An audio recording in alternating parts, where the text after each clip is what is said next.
Yeah. Do do do do do do. I Who believe we are live. truly knows? I have to Oh, go did someone say Truly's? Oh, hang go to twitch.com. oh God, why would you do Did that? you see Twitch.gov. did you see that the Giants punter is stuck in London? That's so fucking funny. I did not see Yeah. that, but that's fucking hilarious. Oh, we are just straight up live now. I heard myself because I have the stream open. I heard myself. Oh, sheesh. I'll be I damned. gotta go. It always takes me 8 years to find the fucking stream. All right. I got to figure out how many times I said again last time and then copy and paste my. Like 4? Yeah, I think it was 4. I think we're up to.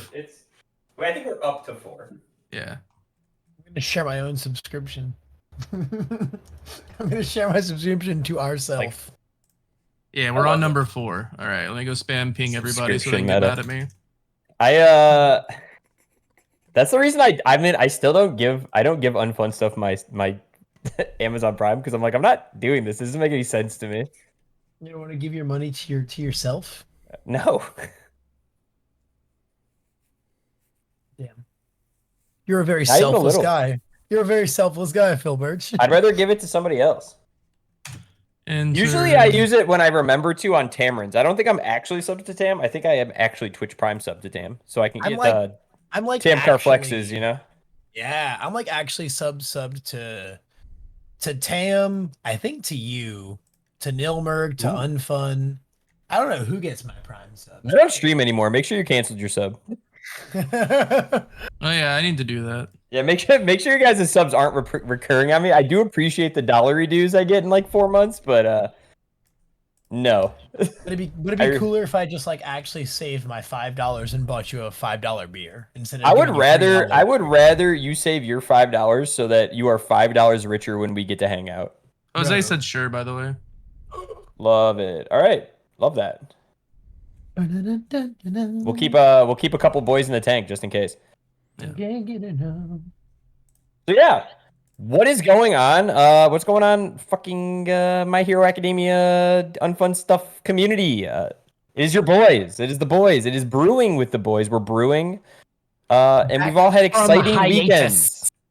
Yeah, we had a week off. We had a week off because some boys were sick and Levi had a flight at like 4 in the morning or some crazy nonsense. Anyway, so like awesome.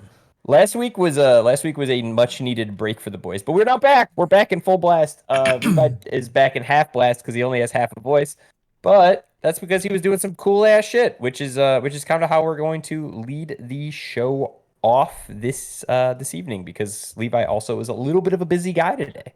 Boys, it was that Comic-Con, baby. Look at this Hell guy. Yeah. Oh, I love that. Is that your only souvenir or just the prized souvenir? I gotta know. I took home some very nice oh, where is he? Oh, here he is. Took home a pair of very nice JoJo figures. Okay. Oh, you got reverb. Yeah, because I have the for anyone who's seen JoJo, my favorite scene in the series is at the end of part 4, when they're all like charging towards Kira in the middle of the street and he's using Bites the Dust. And over like years, 5 or 6 years of conventions, I've slowly been building that entire scene with all of the characters on a shelf. So I have like Jotaro, part 4-star platinum, Kira, Killer Queen, Josuke. Now I have Koichi and his weird little creepy Ultraman. Yeah, dude, reverb. Yeah, dude, it comes with the freaking. How many reverbs does it come with? Let's see. The base Koichi itself comes with Act 1. So you get Act 1 and this little dude. And then the other figure is Act 2 and Act 3. Oh. Yeah. Okay, that's tight. Yeah, it's tight. You get everything collectively. They also I'm sold. They give you 2 heads for Koichi, right?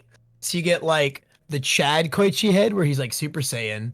And then you get then you get like the Virgin Koichi head before he gets his stand. Hell yeah. Yeah, you also get Tam has no idea. You get the egg, bro. You straight up get the egg. Oh, yo, this is sick. All right, that was tight. That was a tight purchase. It's actually epic. Oh, I also before we get a little bit too sidetracked. I got another meat. Yo, that's fucking tight. Continue. I was gonna say before we get too sidetracked, how about you get into, I guess, just get into your week, man. Give us the normies of of the My Hero community the inside scoop of Comic-Con, right? Of New York City Comic-Con, Jasco Games Edition, My Hero Academia collectible card game edition. Yeah, man, it was honestly it was crazy. There was like it was a Jasco show, so there was a whole lot of unnecessary nonsense and craziness that happened. Some their fault, most not their fault. That made the weekend very, very, very tumultuous. But all things considered, it was a very, very good show, a very, very good convention, and a very good weekend. I flew in like, good lord, when was my flight? I think my flight was at like 5 something. And I had a connecting flight, so I ended up getting in like around like 11 a.m. And then I met up with Nathan DeWalt, who was already there, and so we went go do New York stuff for a little while. Scoured the town. We hit up some thrift stores. I bought this really sick blazer. It was a great time. Then eventually we met up with our Jasco compatriots. Went go meet them at the big old convention center and set up the big old castle, right? The booth, the craziness. Yeah, it was pretty wild. And then from there on out, it's pretty much just a repeated process of stay up way too late doing hood rat shit, wake up at the crack of dawn, collectively all go get Starbucks, get to the convention center, and then just dig in for a day of craziness. And it was crazy. If you worked Gen Con or were at the booth at any point in time, it was like that times 10. It was really, really nuts. Yeah. Yeah, no, it was extremely busy. The demos were insane. The onboardings were insane. We did like way over 1,000 surveys. It was great. Paul and Luhan were running back and forth as usual between hanging out with us peons and then going do industry things, networking things. Our room was me, Nathan DeWalt, Matt Gideon, and then a couple other people rotating throughout the weekend as they came and went. And then at the end of it, we somehow ended up with Lenoco. Yeah, a bunch of different vagabonds, and then Manetta. Ryu from Street Fighter came in because he had the World Martial Arts tournament later. It's like in the room for 24. Yeah. Raiden had to come and save the realm, so he popped in for a day. Yep. Mm-hmm. We had Richard Flexum for an hour or two. Richard Flexum came in and was like, Daddy Dick. Look at my big fucking traps. He could barely fit through the door, dude. He could barely fit through the door. It was hard. He had to take the stairs. No elevator for Richard. Yeah. It was just crazy. Compare how well polished the thing from Gen Con to New York Comic Con was, because I thought Gen Con was like honestly like an 8 out of 10. I think that there was some hiccups, but I think this was Jasco Games, POW Entertainment. This was their first like, let's set up at a convention and fucking demos the brains off of people, right? Big Paul. What did they change? What did they learn from Gen Con to whatever? So we had a couple like just straight up improvements. So Lenoco had a tablet with like restaurant software on it, so that we were able to like sign in tables. Hell yeah, Toast Tab. Yeah, Toast punch in, tab, punch out, baby. stuff like that. So that was really nice. That Could was you nice. tip him? It made it it made it a lot easier. And then I pretty much like basically like we did at Gen Con, I kind of front manned the booth, right? So I was able to keep track of that really easily. So that made everything a lot more streamlined. Breaks were kind of a lot more chaotic, simply because honestly, if there's really any knock on how well things were run, like if Gen Con was an 8 out of 10, this was maybe like a 6.5 to 7, simply because we did not have enough humans. We should have had way more humans. From what I understand, there are 4 people who flaked last minute. So that's probably where a lot of that came in. But straight up, like an hour into every day, I just had to start rejecting people and saying, "I'm sorry, man, we can't demo you right now." And that obviously feels terrible, but at the same time, it's like, "Whoa, okay, this is legit." Do you think there's like in the future there's a way to like, do you want to sign up for a time slot? You want to come back in an hour and get a demo? Do you think that would like make things easier or no? So I think the only reason that isn't realistic is, I mean, one, it would be so much work to figure things out like that. And then 2, it means that if like someone's just like a little slower at catching on to it, or just wants to play another game or 2 because they're having the time of their life, it means at some point you have to tell them, hey, it's time for you to get up. So yeah, it's time for me to get out of my table because I gotta go do someone else. So I don't know. I think walk-in is still the way to go, and just overloading on humans is probably where we're gonna go from the future onwards. Let's hope. But that was really the only like major hang up, to be honest. Is there were just times where it was getting so crazy. At one point, so apparently a thing that was supposed to be happening all weekend is every day there was supposed to be like a push notification sent out to everyone's phones in the convention that was like, hey, go to the My Hero Academia booth and get a free card, right? Go do a survey, get a free card. What was the card? And Yeah, what was the card? we were just giving out plus ultra packs. We're just giving out plus ultra Oh, packs. okay. That's tight. yeah. That's really smart. Yeah. Set 1, set 2. Set what? Good call. Set 1's way cooler Yeah. than set 2. Not Yeah. set Set 3? 3? Damn. Set 3 would have been tight. Yeah. Actually, it set was 3 really would have been cool. Set alright. 3 would have been awful because it's way less iconic stuff. Like, you don't get plus ultra. Yeah. Yeah, right? yeah, no, we literally, I was like, because we had like these little, like glass or standees, right, to stand a card in, and I was like, yo, Matt, give me one of those, and I took out a plus ultra from my binder, and I put it on my little podium, and I was like, this is the shmoney right here, guys, this is what you're trying to get, and then someone would pull a plus ultra and be like, whoa, and I'd be like, go it's like- beyond, and it was really cool. It was super duper awesome. But yeah, so the push notifications, right? Those were not going out all weekend, and then they ended up doing all 3 of them that we were supposed to have on different time slots Sunday. So out of nowhere, just gigantic crowds. Like basically at one point in the middle of Sunday that we were expecting to be like the dead day, Paul and Luhan rushed over and were like, guys, the push notification just went out, all hands on deck. And we're just like, expecting our lazy Sunday, last day of the con. We're just like the Mr. Krabs meme where he's like, Yeah. that was Yeah. basically us. And then suddenly there's like 50 people lined up in front of our booth. And so then me, Paul, Luhan, Samir, Matt, Lenoco were all just hustling out surveys, hustling out promos. The demoers are all working their hearts out. At one point, we ran out of extra chairs. So at one point, I will never forget this image burned in my mind of Nathan DeWalt on his knees at the end of a table demoing 8 people simultaneously. Could not imagine Actual that, God. actually. Actual God. Paul comes I over. hate that. Paul comes over and I'm like, Paul, look at this kid. Nathan DeWalt, this guy is crazy. He's demoing 8 people at once. And he was like, you're right, Levi. This guy, he is crazy. I love this kid. That is a rock star right there, Levi. And I said, that's a rock star, Paul. I really can't argue with you, Paul. Perfect But it Paul was impersonation. Right? That was an impersonation of all time. I don't know who you were impersonating. That's like Chris Pratt's Mario, but like it was an impersonation of all time. Yeah, it was great. There was a lot of downtime on like Thursday and Friday. The design team was also there as well, as in Tim, Shane, and Church were all there on and off. They were there more so doing con things, and it was like, hey, if you guys need us, hit us up, basically.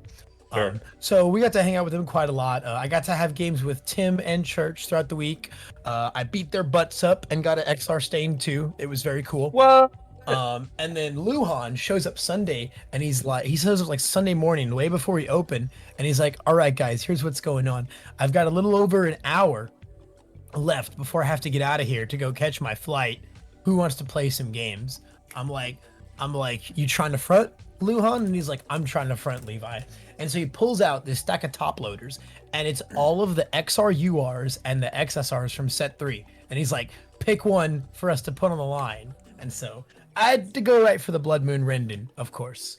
And Of course. And then he almost FTK'd me with all secret rares Midoriya 1. Fuck yes.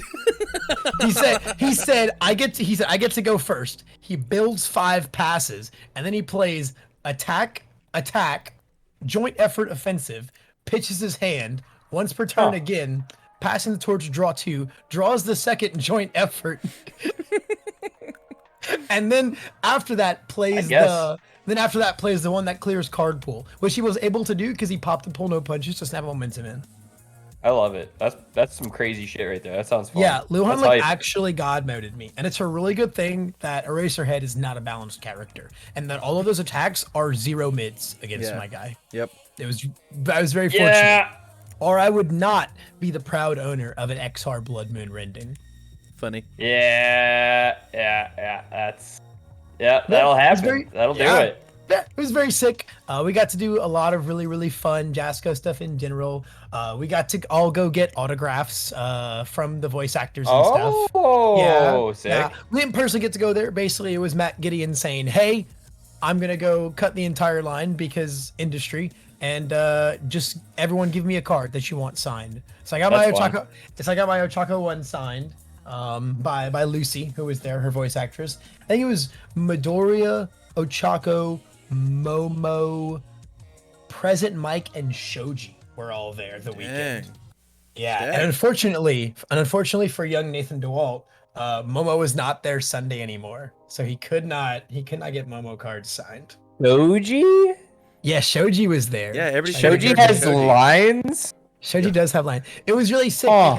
because then after we did the surveys, right, and someone would open their Plus Ultra pack and they'd be like, "I got Shoji." I'd be like, "His voice actor's here. His voice actor's here. You can go get your Go shot. get that shit signed." There's probably no Imagine. line. There's probably no line. Yeah, what whatsoever. else has that guy done for voice acting? I don't It's know. got to be more than just Shoji, right? He has done a lot. He's the narrator of Kaguya-sama Love is War. He is Oh wow. Oh, okay. one of the main characters in the case study of Vanitas. He is Tsukasa and Dr. Stone. Oh Oh, okay, that's cool. wow. Okay. He Yeah. is Brook in One Piece. What? What about some else is he? non-weeb shit, right? Has he ever been on like Hallmark or something, or In NCIS, Golden Girls. NCIS? It's He always was sunny. Baron Flint in Borderlands. Oh. That's not weeb shit. Oh Fucking yeah. cringe. Oh yeah, that is him. Oh my Yeah. god, that is Baron Flint. Oh my god. Yeah, and then he was Whis in Dragon Ball. Oh, okay. Well, Oh. there's the real winner, huh? Damn, I guess this guy is actually you. a voice acting god. Wow. Okay. Maybe And Shoji- also, he's Shoji. and also he's Mezzo Shoji. I'm going through right In Law and now. Order. He was Dandy in the 2014 Space Dandy. He was the Oh. Reaper in Assassination Classroom. Wait, he's the space dandy? From the 2014 one, yeah. Mr. Dandy himself. He was Zaki in Claymore. I don't know. He's Well, Liam I in love it. Brotherhood. That's amazing. Wow, that's crazy. Yeah. It was cool. I was The supposed to only be there night with you that we guys. Really, I'm so sad. yeah, but regional things. Yeah, they changed the date of the regional, so I applied. After, yeah. Yeah, and I went, well, I never get invited to these things. And the day after they changed the date, or the day after they changed the date, I got asked to cast it, and I was like, sure. And then I got the email like 3 days later that was like, do you want to come do Comic-Con? And I was like, I can't. The same thing happened to You got double booked by Jasco. That's crazy. Yeah. Wow. the same thing happened to Nathan because he booked his flight, and then the next day they were like, "Hey, by the way, the regionals next week." Yeah. It was like, oh, I was like, I've applied to everything and I never get selected because I live like so far away from everything that gets done. And I was like, there's no way Comic-Con's gonna be the one they pick me for. And then I got the email like 3 days after I told Aspira I could cast the regional. I was like, oh, sick. yeah, it's clear. Whoa, It's clear whoops. they did anime whatever, and they were like, "Yo, no Levi at this booth is just an L. He's got to be here for this one." We need that loud little red man convincing people to play our game. True. And a blazer.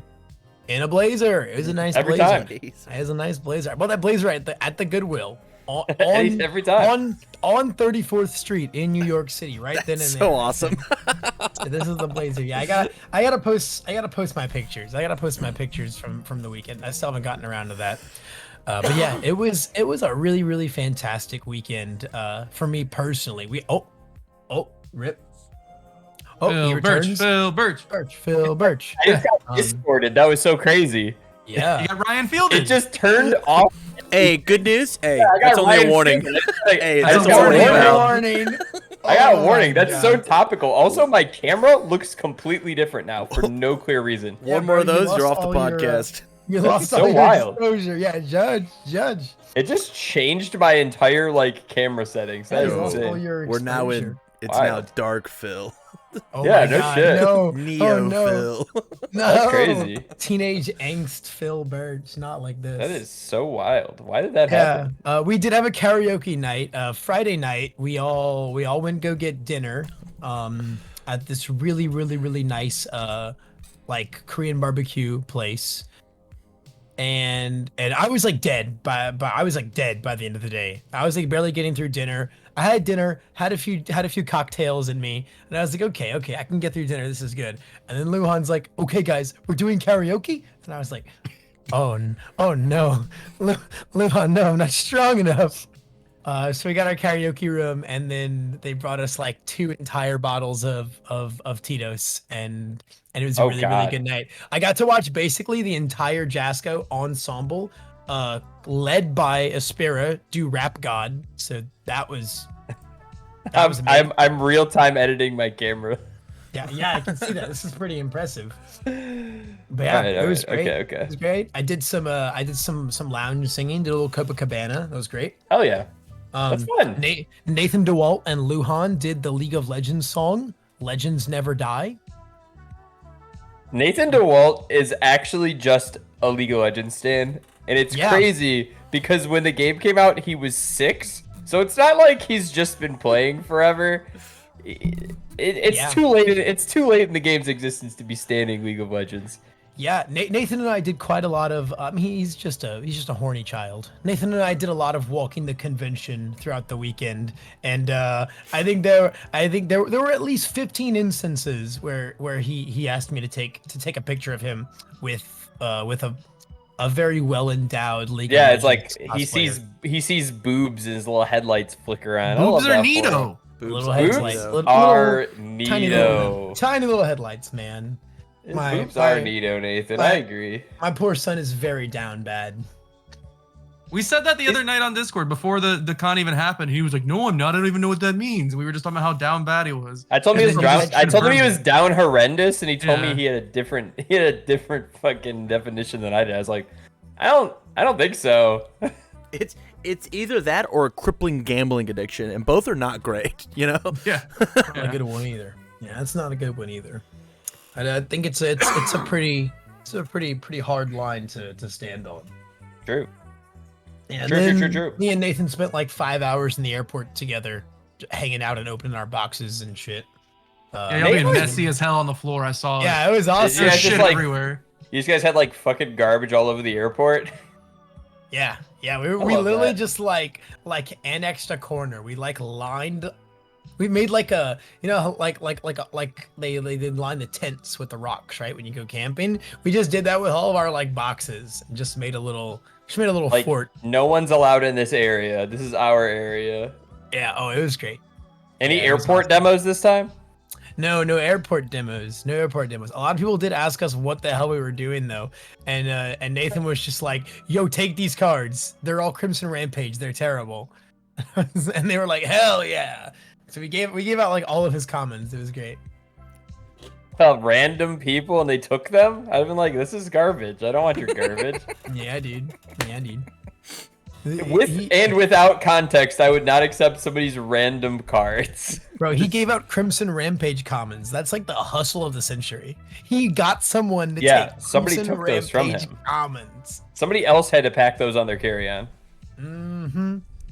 They probably just put them in their pocket, honestly.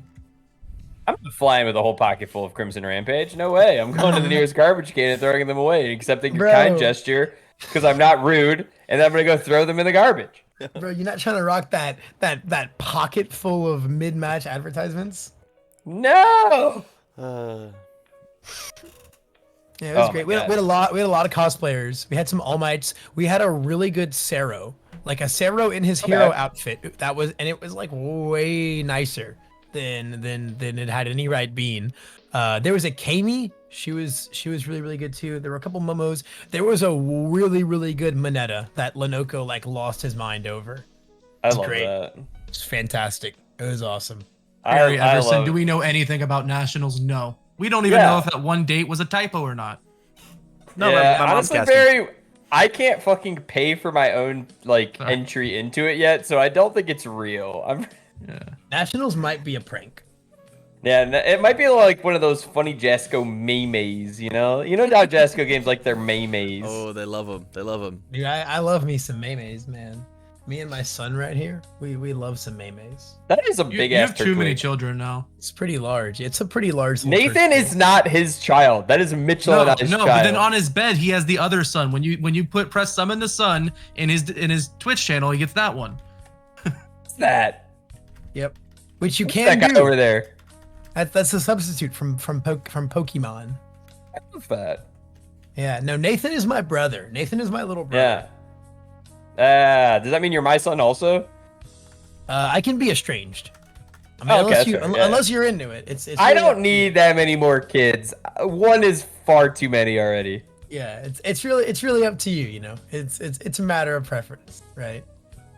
Get ready for $75 entry cuz at Just Jasco things. Let's hope that's not the case. Let's hope that's for the Pro Hero package and us normal people who don't give a shit can just spend like 30. True. I told them. I don't.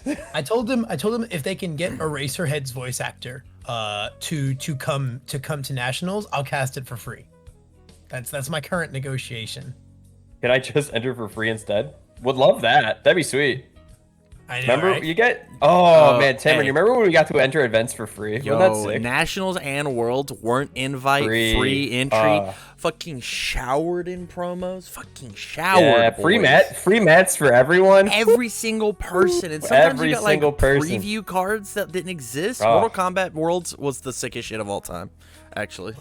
Mortal Kombat now Worlds was so sick. Now we gotta pay $1 million. Six. I'll take Mortal Kombat. I will take Mortal Kombat Worlds being the sickest of all time. I'll take it. Yeah. My Nats entry is supposed to be free, and I'm supposed to get a buy, and I don't know anything about that yet. Wait, Mortal Kombat The Nationals, right? one. It was the Worlds before Mortal Kombat came out, where round Oh, 4 they Bebop, ran. Bebop Worlds. Oh yeah, Bebop Worlds. Where they just fucking round 4 they gave us out all the characters. They hadn't previewed anything, and it's just like round 4. I pull over and I have a Devore in my hand, and it's 4 minutes into the match, and I have to just put it down and keep playing. Yeah. Figure out. It's like You're like stone facing your opponent in the middle of a match, and you have to go. Oh man, I can't. I'm not even allowed to look at this right now. Put it back and just continue to play. Yeah. Whoa. That was the Man, same we don't need world to be- that we don't need to be they printing took. cards that counter weapons. We don't need That to was be the doing same all that. world that they took, and they made foil copies of every single character. And so the actual hunt was how many can I find a Heidi in all the mechs? That was the mini game. Tight. Yeah, and It was people so were fun. selling them for so much. Yo, you got a green mech? Hell yeah, $25. Yeah, man, I got 25. I gotta have 4 of the bitches. I got 4 of the green on mechs. it. Oh Straight up. man. Yeah, it Love- was sick. I love It was it. so cool. I wish I didn't have to pay for all this. That is tight. That is tight. I wish Holy that shit. all his cards he didn't look so fucking awful in this set, but that's okay. He's It's yoked. Look at his fucking biceps, dude. He's Yeah, bro. fucking- I That bad. actually That guy has went- like I a actually common went, or an uncommon that looks sick. Yeah, dude. I actually flew into to Vegas a few weeks ago to model. To actually model To for that all one? of for all of these. Yeah. Oh Yeah, yeah, especially, that makes especially sense. that one. Yeah. Yeah, look at those the are- cannons. Everybody knows. Look at the guns, bro. The big guns. Yeah, let's get some Levi flexes in chat. Is Levi Flex still a thing? I think I got rid of that one. That was an emote you had? Yeah. I was fucking kidding. I was Oh yeah. I got rid of Levi Flex to make this new champion of an emote. Are you guys ready for this? No one- fucking kidding. I doubt any of y'all are even sub to me anymore because I don't stream more. Actually, that's a lie. I streamed from the airport with Nate when we opened our packs. But I now have the best emote ever. Feast your eyes on this glory right here in the chat. Is that the fucking Eraser Eraserhead dog? Holy shit. It's a good one. I love, That- I love. You my know, emote. it is one of the good ones. I love me some Holy eraser no dog. Pog. This yoked up man. All right, he His looks big terrible. His That face- fucking his art face looks is so bad. Yeah, It's yeah, so no, bad. he's definitely got a freaking potato face. He looks like a having a fucking Ninja stroke. Turtle, dude. He's having a Yeah. stroke. His face doesn't work anymore. That sucks. That sucks. It's okay. He's like busted, so I'll forgive him. Fun brand risk. It's a picture of Loba's ass from Apex Legends. Yo, wait, hang on. We're gonna We're gonna get something real good. Where's my freaking unfun emotes? Oh, This here is we good go. radio, I think. So, Oh yeah, absolutely. Levi, was there anything else you wanted to add to New York Comic Con? No, I think that's pretty much the breakdown as I finish constructing this set of emotes that is Loba's ass surrounded by eraser dogs. There we go. Yeah. Bitches now and that's- Yeah, no, man. That was pretty That's much what the we need. rundown, man. Just a lot of hard work, a lot of demos, a lot of cosplayers, a lot of drinking, partying, karaoke, signed cards, voice actors, all of the industry goodies, man. Everything you would expect from a bombastic weekend of good old hard Jasco labor. Hey, what's one thing that they told you that you're not allowed to share on the podcast? It's just me Oh and you, my man. god. What's one? There's What's like one 7 thing though? things. Yeah, There's just one. 7 It's things. just me and you, man. Oh man. Oh man. Just wait till you guys hear about who's gonna be at nationals. Ooh. Oh, so there's a rumor spreading that we are not sure of the It's me. I'm gonna be at origin. nationals. That there could be somebody of note who shows up at nationals. Is that the rumor we're starting? I said It's I know the Phil Birch. exactly. It's It's interesting. Jake Paul. It's Jake Paul. Oh my god, it's Jake Everybody Paul. knows it's Jake Paul. Could not imagine Jake Paul showing up to nationals. He owns Everybody Jasco, knows he Tam. owns Jasco.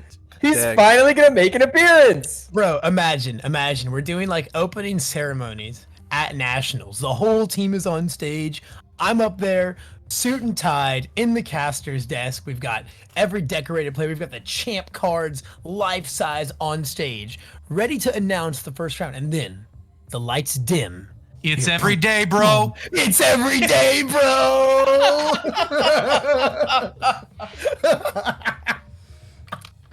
Who demos him? Oh my god. Who has Yeah, the it's gonna who be has the awesome. privilege of demoing Jake Paul on how to play? But he's like, hey, what's your favorite character? And he's like, fucking Shoji, of course. I was at New York Comic Con. I got his signature. It was so sick.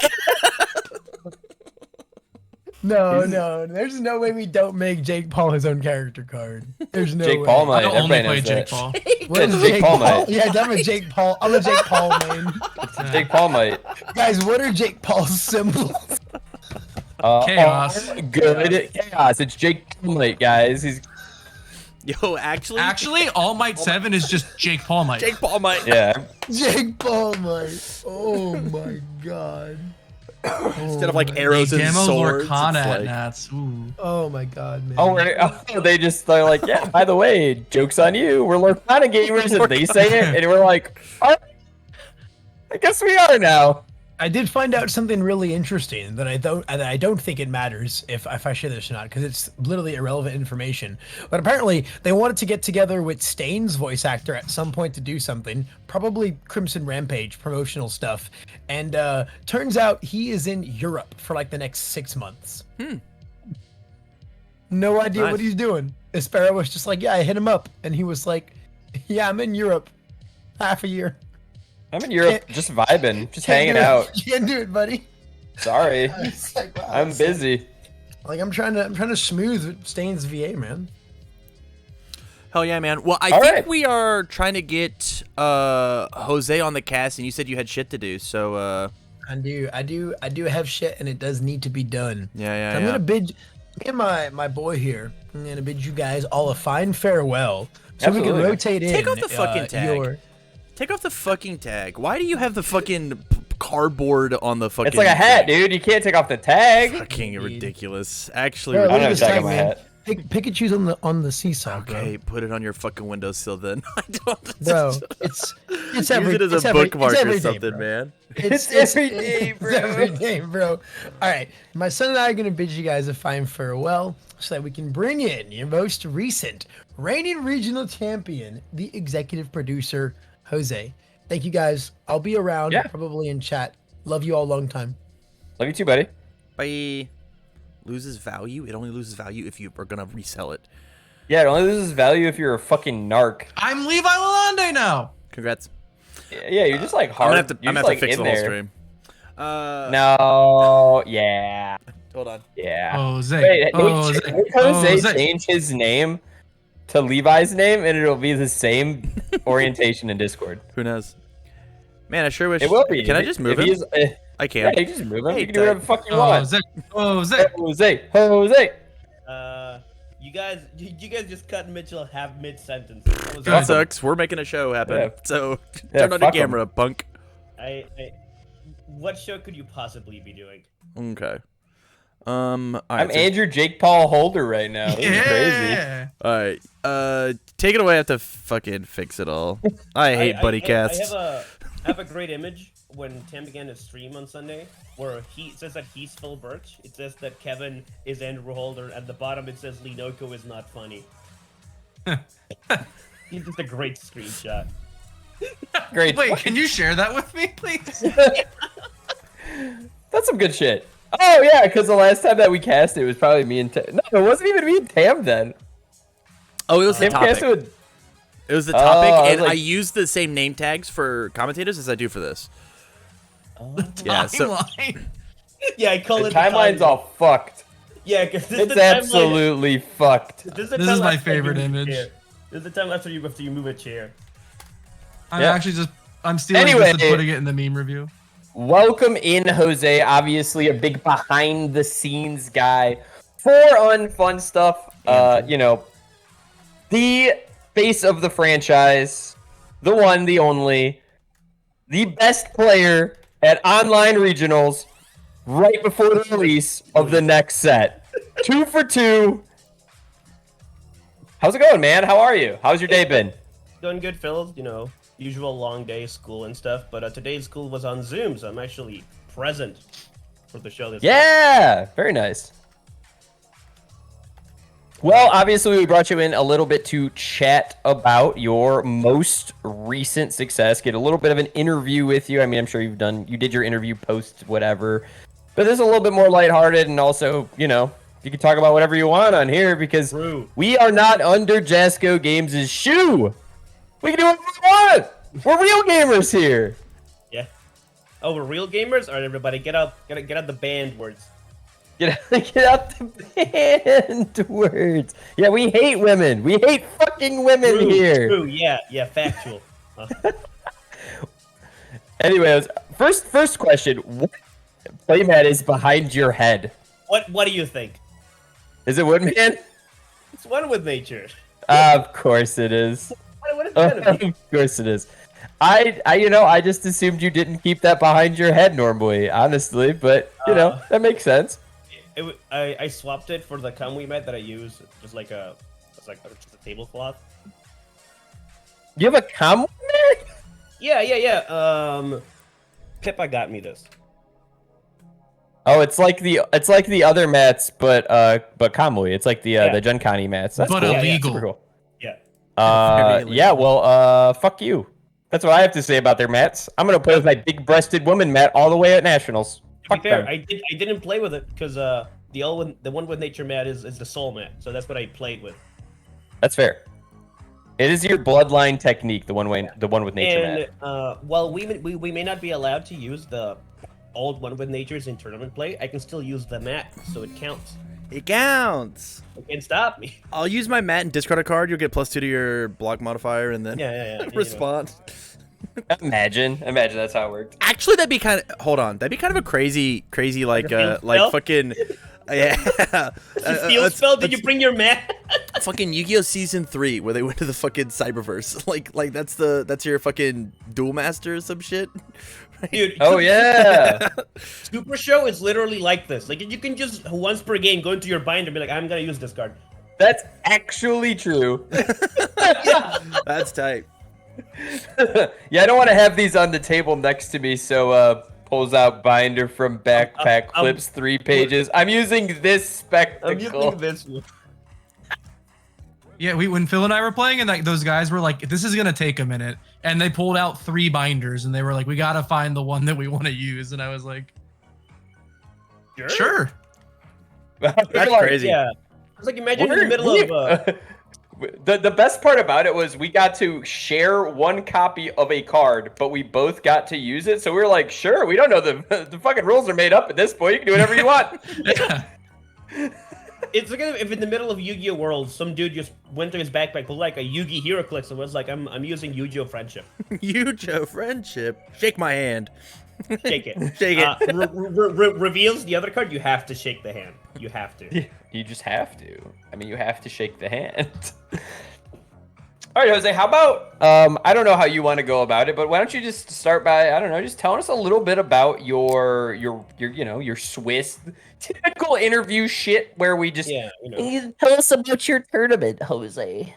So I wanna recount by telling you guys about the 2 hardest rounds I had all day. Okay. One was against Tim Keefe's Tokoyami, which makes sense. It's an aggro mirror. It's a coin flip. Some people die, some people live. Tim Keefe knows what he's doing. I can't fool him into thinking my cards don't do anything because he's read every card. Halfway through a turn, we both figured out a line that would have been so sick, which is committing Force of Nature to seal my Soul with Style so I can't trigger Precious Lesson. Oh. Just do some crazy stuff. But we find the plus ultra and we hold it and it saves us. It's like the only attack I blocked, but it saves us and we got him. Sure. And then the second hardest match was round 1 against Midnight. I almost got sent to the Boonie bin immediately because Midnight just like strings like 4 attacks on me on her turn 2, ends with an indiscriminate shock with no speed because they're tapped out, and I just happen to have a self-sacrifice in my hand. Dang. Oh, you almost just died for free. I almost died for free. One like attack. A first day pillar swing checks the 7. I block it. Goes to momentum. Swing. Yeah, it goes to momentum. Summon attack. Summon dark. No, he summoned Dark Shadow the pillar swing. So it goes to momentum. Another thing, giant bite. Indiscriminate shock, and it's like, I have a low. What? These are over 100. Hell yeah. You just Was a lot. described an attack string. Yeah, that was an attack string. Yeah, and like Award to Victor was involved somehow. I cannot even begin to tell you what happened to me. I love can that. also, not to speak for Jose, but I can explain Jose's day in one simple message that I sent him in the top 16. Did your opponent concede to you, or are you done already? Because I hit refresh in like 5 minutes into round of top 16, and he was reported 2-0. Dang. And I said, are we done, or did they not show up? And he's like, no, I won. I only have one thing. You beat the fuck out of Bob? I needed to make sure Bob showed up to locals. Hey, what a homie. And he did. So that's all I have Hey, to you say. know what? You did a good one for Bob. That's a solid thing you did for Bob there. And then I'm sure. in top I'm 8, sure he didn't want to win. in top 8, I joined the room to see if Jose and David Pena want to be the backup stream match. And I heard David Pena just spiraling about when he should have blocked with Naval Laser Beam. And Jose's like, it literally didn't matter. It didn't matter when you did it. You were dead, David. I could have. And David's like, yeah. 3. And all of You're David's like- math, right? Because he's such a mathematical person. He's like, oh, I could have done it here. And Jose's like, Mathematical. it doesn't matter. It was like, I had 50 more damage. It could have mattered if I checked 2 3s. There were just 2 5s on top. Yeah. It's how it is, you know. Yeah. Wow, you have 5s on top of your deck? That is I- not the it's experience crazy. that I had this weekend. It's not the experience 3 people had this weekend. I don't know what the fuck is going on with your guys' deck building that no one checks 5s. Bromley doesn't check 5s. Tamarin doesn't check 5s. I watched Jose check some 3s, but there were some 5s sprinkled in there. I usually What's only happening check- with the gamers?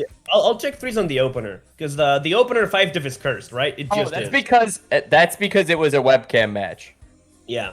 Webcam match, your opener, you always check a 3. It's guaranteed. I actually, I don't know if you guys noticed, but I sidestepped it. I opened with a future charge into the 5 diff, and it was like I still checked a 3 on def of the 5 diff. He said, "I know this trick." He I still checked the 3. Still checks the 3. I remember even saying, Jose believes in stream curses. This is why he's doing this. I totally didn't draw into the haymaker of the future Yeah, charge. It's yeah. crazy. No. impossible. I don't want to Never. live in. I don't want to live in that world, Jose. That's not the world I want to live in. No. But the deck is a lot of fun, and I got to experience the same thing I experienced the first early, which is I got to feel like Phil. because I had so much time. It was so cool. It's sick, right? It's so sick. I got to drink all the water, have all the bathroom breaks, because my matches never went to time. We're always just going at them. The most ironic part about this whole situation is I fucking hate that deck. I think it is actually the most toxic deck. I don't like. It is literally the epitome of draw the good ones, win the game, and it makes me so mad every single time it happens. I mean, you know, we always have the third ambush. What can I say? You always did. For every sure. time. You or block with in the him. finals when you were just like, hey, check out every tongue whip in the multiverse. And I was just like, how does he have all of them?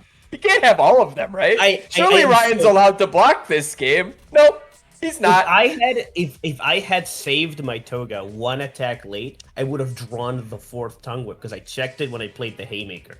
And I could have literally ended Sam's life. But I missequenced it. Yeah, Sam did say he was gonna go missing if Jose had all 4 tongue whips. He was like, I actually will leave the planet. Yeah. So, Just a sense. it's just well, no, it's because in the top 8 when Ryan Field versus Bromley went for lethal on a quad tongue whip and then checked 3-3-3-3 and failed the 4th tongue whip. And I was like, what if the son has the 4th tongue whip? We're gonna avenge the father. It's going to happen. And then Sam was like, I will leave.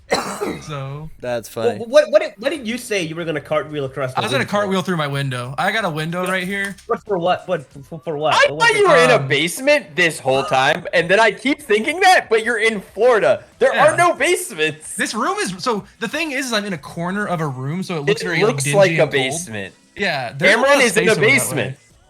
Cameron, you're in a basement, right? Very much so. Your rooms look like basement rooms. Yeah. Yeah, there's a window. You're in right a basement too, right? No, you can see stairs going down. Here. There's a window right here. No, the stairs go to the Third super store basement. Super Yeah, the stairs go to the super basement. Oh, No. you're not in a basement. You're on, Officially like, the doxed. I know second exactly where you floor. live now. Yeah. You Hello, guys caught that, SWAT right? team? Dox him. Yeah. So we're swatting Andrew now. We're swatting Hello, Andrew. Little Caesars. I can't remember what it was. I think somebody started a string, and I think it might have been you started a lethal string against Ryan, the one that didn't actually kill him. Mm-hmm. And he was like, Sam's like, this is the one. He's winning the game on this turn. And I was like, if he wins the game on this turn, I'll cartwheel through the window. Oh yeah, no. Yeah, because I was like, there's no way he's winning on 4 foundations. Like, I've played this deck enough to know that, like, if the 4 foundations are double someone with style, precious less than something else, like, we're not. Sometimes you just gotta get that damage in, you know, damage that he's gonna gain back over the course of 5 attacks. With Your poke turns were actually so sick in that game, though. I kept thinking that, like, while watching it, I was just like, wow. It's so hard to actually block this deck, honestly, because you don't know what you can't actually expect anything. So, like, are you even allowed to block this future charge? In what world, you know? It feels like if you block the first attack, you just die, right? If they have it. Yeah. Yeah, Very much and then so, right? And then you get him with the I don't got it. And it's like you just took like 4 damage for free, right? Yeah, because your strings, like, in that game were typically, like, it was like back alley, future charge, build 4, and it's like, Yeah. what am I supposed to do? Didn't you, against the Ibarra player, go ready, get set, go, put in new training method, excited for blood, someone with style, and then build 2 more excited for bloods, and then you were an 11-hander on turn 2? Am I misremembering that? Because I thought you had triple excited for blood on turn 0. On turn 1. No, not triple, not triple. It was I wasn't double that much- then, right? Yeah, it was double. I wasn't that much of a Okay. gamer. I was a gamer, just not that much. Yeah. My favorite reaction was when Ryan failed his 4th foundation, and you, like, went to your turn and you, like, sadly picked up the ready, get set, go and just put it in your discard pile. Like, oh man, this sucks. I don't get to be the biggest gamer. No, because it was like, it's funny than that. Ryan fails his for foundation, and I go like, he goes like, you don't get to ready. It's like, what if I don't have it? What if I just don't have it, Ryan? Just Ryan, what if I don't have reviews? What if I just don't have it? Yeah. What if I just don't have it, Ryan? Right, what if it's not here? Yeah. as you're like picking up a card for turn because you've already I'm reviewed still it. saying. I didn't yeah. even have it, Ryan. I'm still saying it as I built 2 new training methods Yeah. manually. Like, what if I just don't have it, Ryan?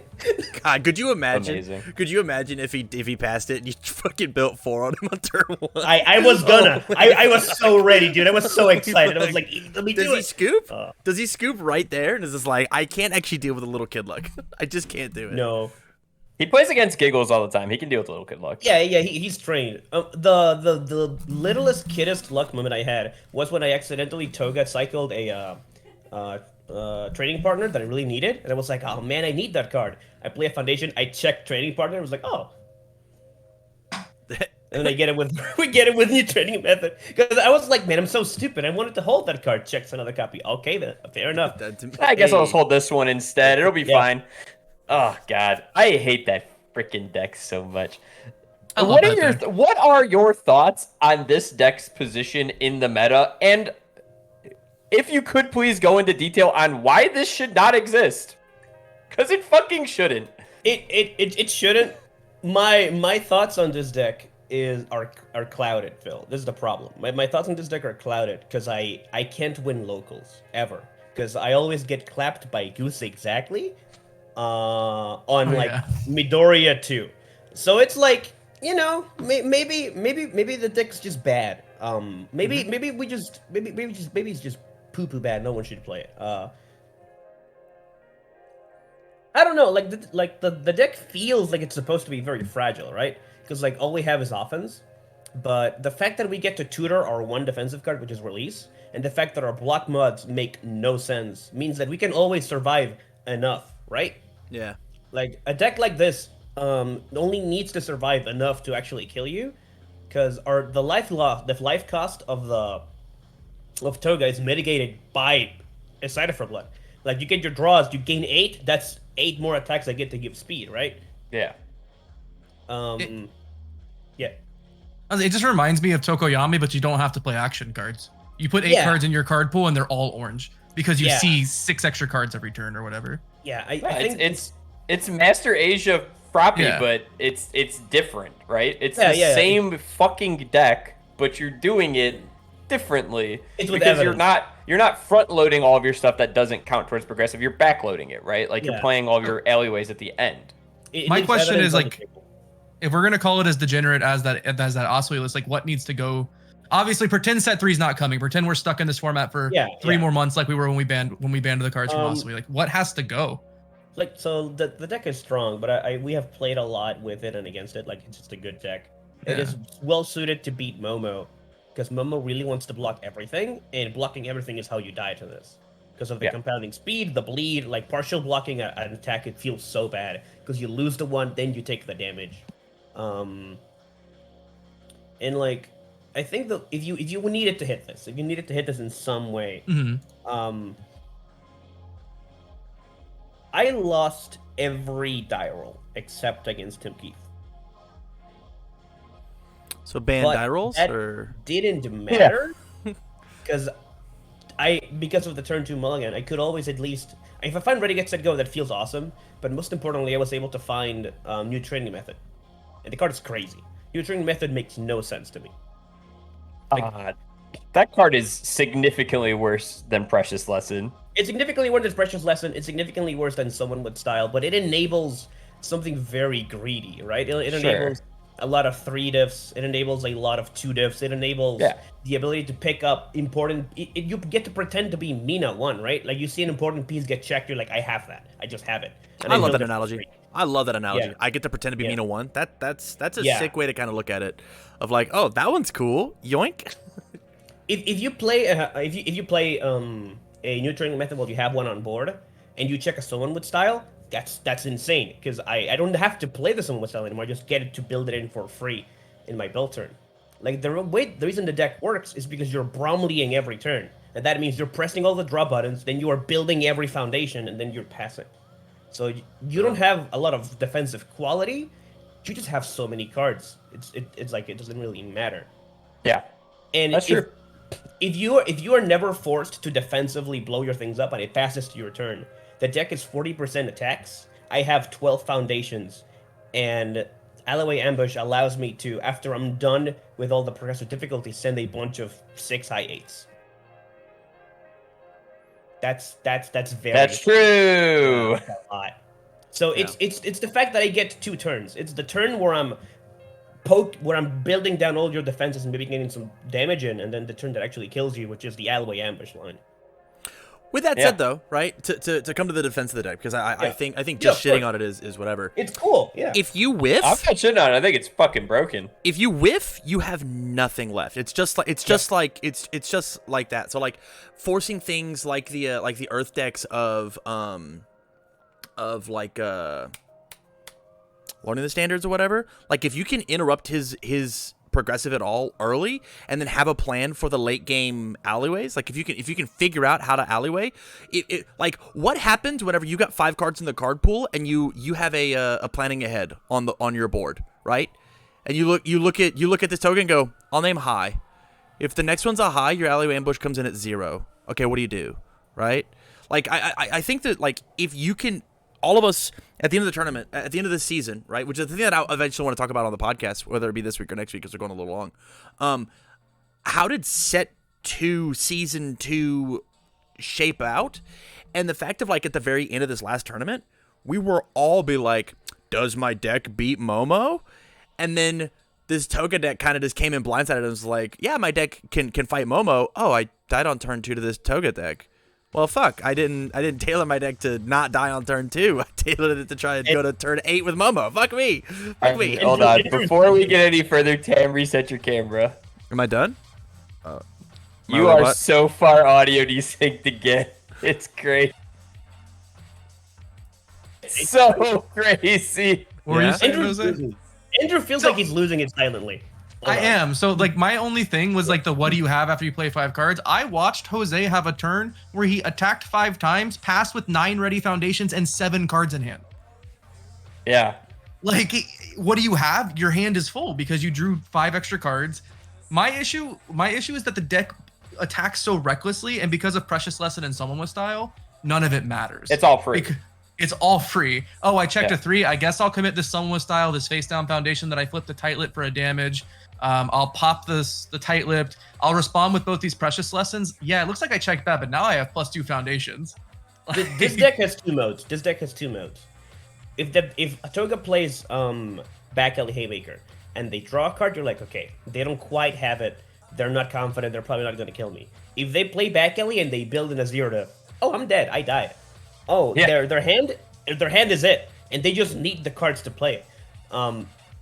The problem with trying to hold your defensive pieces to block with this deck is what if they just go Back Alley, Heroic Strike?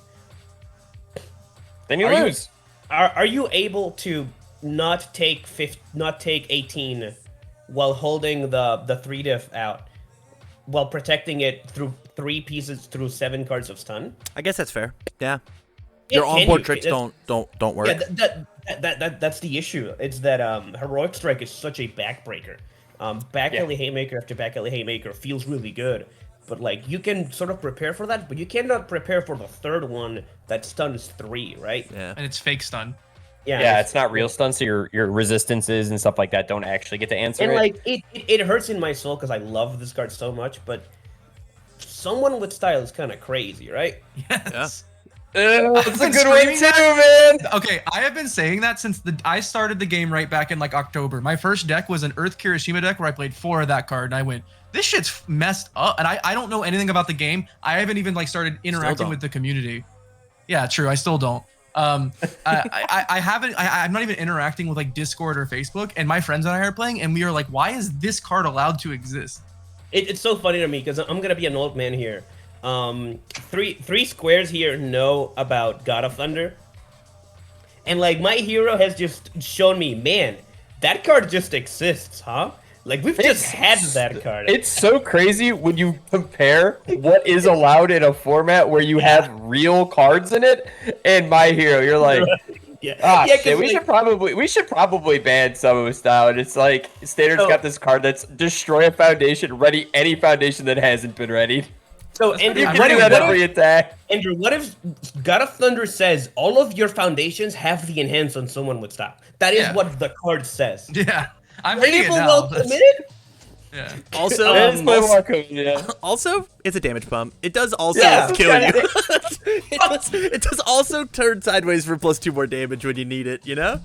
Yeah. And But I think that not to get too far off of the Toga deck topic at the time, the Jose doing a fantastic job. Obviously, he's a fucking gamer. This guy knows what he's doing. I think it's once again we are getting into a situation where we banned Amphibious, we banned Frog Lashing. There are still cards doing the exact same jobs that those cards fulfill. Someone with Style, Precious Lesson. Without those cards, this deck is less toxic. It's less like forgiving. Yeah. And I think that as of right now, like the format still has a lot of these cards that are just so forgiving. Requesting assistance, like there should be deck building costs, and these are mitigating them. We're getting more. The water yeah. symbol's getting ones that don't even care if they've been readied yet. Yeah, but at least those are attacked, right? Like the issue. Yeah. Also, Yeah. what is it? The Tokiyami card, the ally that's like discard a momentum, ready it. Not once per Not turn. once per turn. Just Yeah. fucking keep doing it. Yeah, man. This feels to me like what happened when Libra came out, where we were suffering the after effects of just a bunch of weapon support dropping all like continuously until eventually the Levi breaks. Like the Toga deck is the culmination. It's Levy. I know it was a joke. Okay. All right. I was like, I can't. This is one of those classic Joseisms. This is- where I'm like, this is is- I wanted because Levi left. from Oh Venezuela? no, we Levi can't. We left. can't. He's the ESL guy. We can't. So you have all these Zeratives that pump damage. You have all these cards that ready themselves and also give you new foundations. And if you put them all into a deck with a card that just builds Zeratives, it gets crazy, right? Like this Toga is every Zerative that pumps damage, and it's someone with Style and Precious Lesson, right? And every 2-dev that helps you build more, have more cards. It's just, it's a breaking point essentially. So I think banning someone with Style would hurt really bad. But like I can definitely see it. Same for Precious Lesson.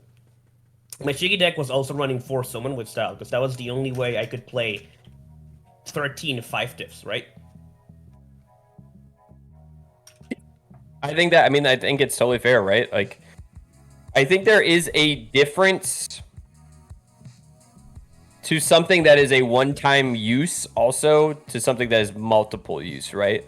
Like if requesting assistance, say, for example, or I guess not fucking someone with Style because it wouldn't make any sense, but like requesting assistance, if it was Hell's Reach, right, where it's playable all committed, flip it, ready itself. Yeah. That's different. I think that is a design space we can live inside because it's not a multi-use thing. I think what the issue that we are getting into is either it's too cheap to do these things, or I can use them over multiple turns. Like Amphibious and Someone with Style. Well, Amphibious is fucking both. It's too cheap, and you could use it over multiple turns, and it's gone. It's gone. It's gone. Someone with Style is something you can reuse. So it just gives you a little bit too much value throughout the game. I'm not saying it's something that needs to get like banned or anything. No. But like it is a problem when you compound it with the other cards who are doing things like this, right? Like and to Precious Lesson. It's a problem when you're compounding it with 0 diffs or 1 diffs that are adding to the synergy, right? Like cards even cards like Floating Around with My Baby shouldn't exist. It's very free. Like I almost milled out that one game, but like we still won it because I got all the +1 damage. The thing is, the only people who are ever going to get baited into Floating Around My Babies milling them are bad players. Good players aren't activating the card when they are going to lose the game. They're activating the card when it's free guaranteed damage. Or it is a string that with this 1 damage on everything, if they don't block actually enough, they will die. Yeah. It was like in that deck especially too. I was watching. I don't know if I saw Jose do it too often because the games we watched with Jose, he was actually just murdering people on turn 2. But like the 2 times we watched Bromley with it, it was remove 3 cards from my discard pile. You have to block this one or you are dead. And if you block this one, the next one's gonna be unblockable, right? Like it was like, hey, yeah, you might have made this thing 1 speed, but it's 7 damage, and when you block it, the next one's gonna be 2 speed. And stuff like that. So. I actually had a question, not really getting off of the subject of like cards that are too good or too bad. Is when did you realize in the last game that you were going to be on your last card? If you can remember that, because it was very exciting to watch. Yeah, it was after the cycle. Okay.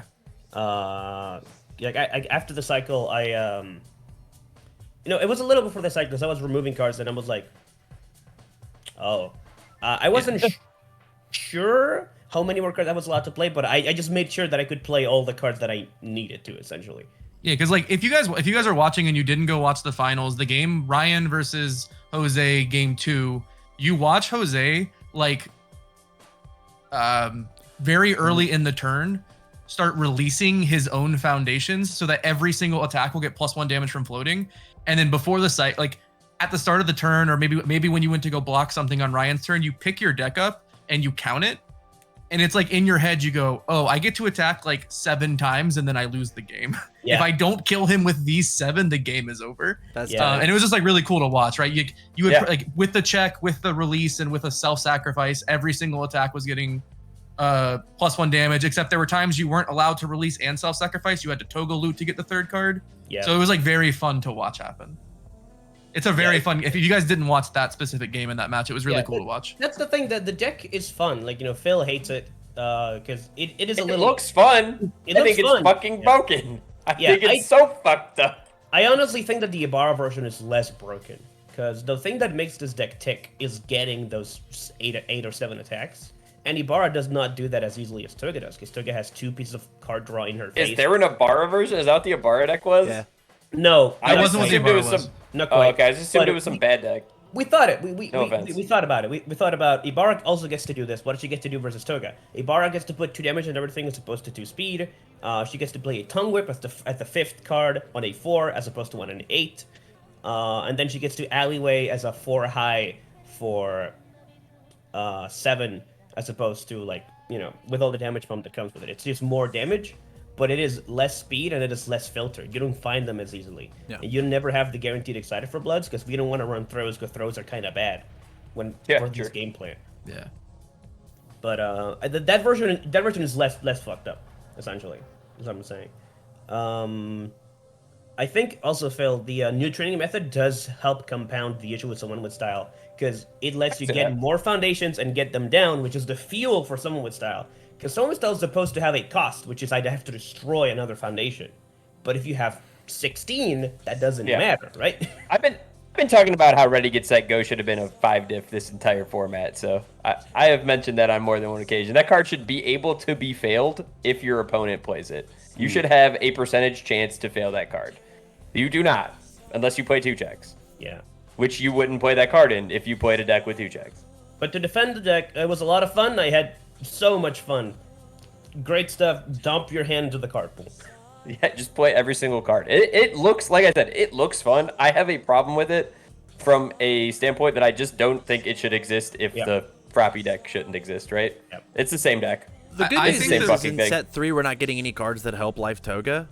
And so, none. Not a single one. Yeah, no, not a single one. I think this might have been the last event we see, and there's no way it goes and wins nationals. Yeah. They did something really cool. They did something really cool. They didn't print any life cards for set 3. Yeah, it was really interesting. Yeah, you know what would be crazy if we got a card that was like when you gain a life, ready it or something. Like that'd be crazy. I shit you not, and this might be this is dating myself for sure. There is a set. Red Horizon 1 has 0 fire cards in it. No fire, baby. There are no fire cards in it because fire was the entire meta leading up to that set's release. And they were like, we are just not going to put a fire card in it. And it is a very bad design, but it is very funny. For the health of the game. For the health of the game. I think the crazy part about the difference between like the Toga list and the Asui list is sometimes like the Asui list was gonna kill you on 2 or 3, right? But like sometimes it required things like it required way more like committal to the board. It was passing the torch and preparing for battle and trying to find the pieces. The Toga deck just like plays an attack and says, if I have 2, I'm gonna draw 3 cards off this attack. It's Excited for Blood, Toga, and the attack draws a card. We're like, so sometimes you just start a turn, you're like, this might be a poke turn, and then you draw 3 cards, you go, this is the turn you die. where the Yeah, I don't Osprey think deck it's was the actually boat turn committing anymore. to it. Yeah. Yeah, there was a time where I just drew 7 attacks, and I didn't activate Excited for Blood because I'm just gonna draw a 5 check that I would rather just check, right? Yeah, exactly. You know what's crazy? This list doesn't exist if Toga says Fury Weapon. Wait, Yeah. I'm sorry, what? If anywhere on her character card she said the word Fury Weapon, Oh, she had like if specifics. she actually Like- if she like actually keyword had requirements? gates as opposed to literally every Yeah. card, it's twice per turn loot. It's just like Yeah. like Well, this isn't a Toga issue, so leave Toga alone. well, This is Yeah, a card Toga draw helps. issue Yeah. and Toga a helps. life symbol issue, so Yeah. ban the Disagree life there. symbol and let me play Toga. Yeah. Let me play Toga in a fun way that does not have broken shit. She wouldn't be bad actually if it said and- Fury or Weapon. no. She And all in absolutely all, would not be She would bad. just be a death character. And be all in Death all, Evil, like right? we're just talking about it because it's the new thing that won and it beat like the deck that we all Yeah, thought yeah. was unbeatable. The thing is that like I feel like if you were paying attention after Pasadena when Bromley top 8'd, like you went and saw all the list and then you built the Toga deck and played it a few times, you went, this is kind of unfair. The issue is like I don't know that it's so unfair that like if we Yeah. played the format for 3 more months, it was gonna win 3 events or whatever. No, you know, no, like no. it just feels bad to play against because you're punished for blocking and then you're punished for not blocking because you die. Like right, Yeah. like It's a Aw, very man. good aggro deck. It's a Yeah. very It is a very good aggro deck. Yeah. If you're looking for an aggro deck for nationals, I would actually probably recommend this over Tokiyami because I think the consistency with Toga is way higher than Tokiyami trying to draw all the good ones. Toga does not have to draw all the good ones, and also she doesn't have to kill you on turn 2 or 3 to be like super viable. She can play an actual game, as we can see, because she draws a lot of cards. let me Yeah, let me flip I- the script. yeah. How good was Ryan's board going into that kill turn, Jose? Did he have schmoozed to do? Right, I understand that he yeah. got committed out a lot, right? Yeah. But if his board was like so, like a lot of the pieces didn't like really mesh together, it's possible you got Yeah. away. I don't want to say the word you got away with a free win, right? But No. is best defense Momo better than the all out attack? All he had to do was block one more thing, right? He had to block one more thing, and then you lost. Yeah. And then we went to the next Yeah. thing. It took you to the limit. That's the Yeah. real question.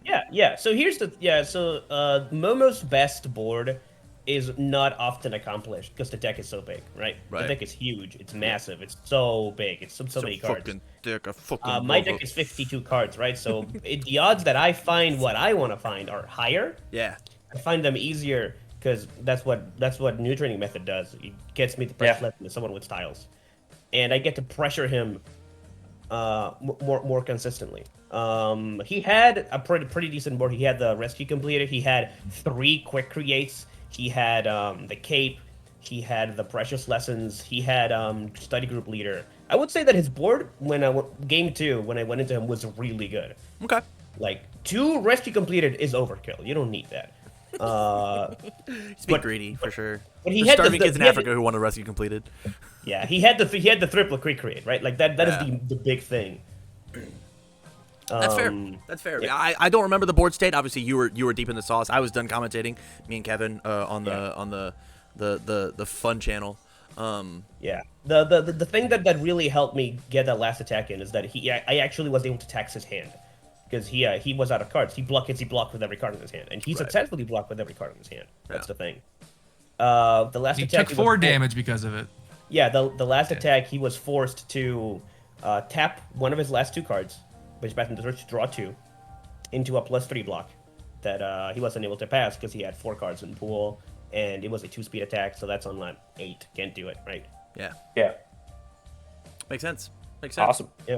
Yeah, Love it. Yeah, Momo's defense is incredibly good. There was a point because it was his only option, but there's a point where he like blocked with a naval laser or the instant shining flash, not naval laser beam, and then picked up an instant shining flash and blocked with it and blocked with a tight lipped. And I went, I think Jose wins because we can't get these out of our card pool. Yeah. These live here now. Like it was like instant shining flash, tight lip, instant shining flash block. It and I feels was like, so good when they block with like a non-whip, and I was like, yeah, non-weapon foundation. Yeah. Yeah. So But Yeah. Agreed. I- Awesome. All right. So thank you once again for joining us. I know we're fucking getting all the boys in here, I guess. So we already got Mitchell in the waiting room for 30 minutes, so we might as well Yeah. not tell him we're gonna. We might as well pull him in. So thanks again for joining us, Jose. Once again, having congratulations. me. We're all very Yeah, proud thank of you you. representing the brand phenomenally, as you and Bromley have done all season. So thanks, man, and I'm sure we'll talk to you shortly. Honestly. Yeah, you got it. Remember, guys, not real. Take care, everyone. He's just not. He's not Just real. not. Jose's not a real human being. Oh. All right. This should not fuck you up too much because of how his name is alphabetically. When he turns his camera on, he should slide in between you and me. Mitchell, turn your camera on. You guys aren't giving me enough time to get out of my Jose costume. They're gonna know. Hold on. Funny. Too funny. Oh, Nice. I'm back. Boom. Crushing it. Mitchell. No, That's it's the boy. Jose. You forgot to change Oh. the name. They're gonna know. Oh, I don't know how to spell your fucking last name. I don't know how to spell your okay. first name. Spell it for me. Just put Mitchell come. Yeah. Come. Come. Richard Flexum. Richard Flexum. That's Perfect. him. Mitchell, I It's don't know how to me. spell your name. M-I... Mitchell. Space. Cimino. I was gonna do a last name ever, first name greatest bit, but you actually That'd have been wanted really to know the funny. answer. That'd been good. You actually wanted to know the answer. I did want to know the answer. I am dog shit at spelling, so I need the help. Okay. It Uh, happens. Joe Gum. Love it. Andrew, ask me about my Giro deck. Nah, I'm good. I'll be right back, guys, while Mitchell's here. I'm gonna go refill my cup with Sprite. Bye. Toxic. I'll be right back. I'm not actually leaving for good. I'll just be Bye. right Yeah, back. we hate Andrew Get Jake the Paul fuck outta Holder. here. Hate that guy. What the fuck? What is the FC? What Fat does that cock. stand for? Fat cock, yeah. Fat cock. gamer. Phil Fat Cock Birch. Win some, you win some. Am I right, gamers? Oh, yeah. It's got a lot of meanings. It's fat cock. It's failed check. It's. You know how it is. Phil, do you have a topic? Because I have a thing I want to talk about. I don't want it to get too far away. No. I mean, I figured we could do a little Yeah, I was just gonna whatever. talk The about. thing you wanted to talk about, I'm down. I just I'm down. I want to Yeah. I want to talk about Set 2 competitive season in review.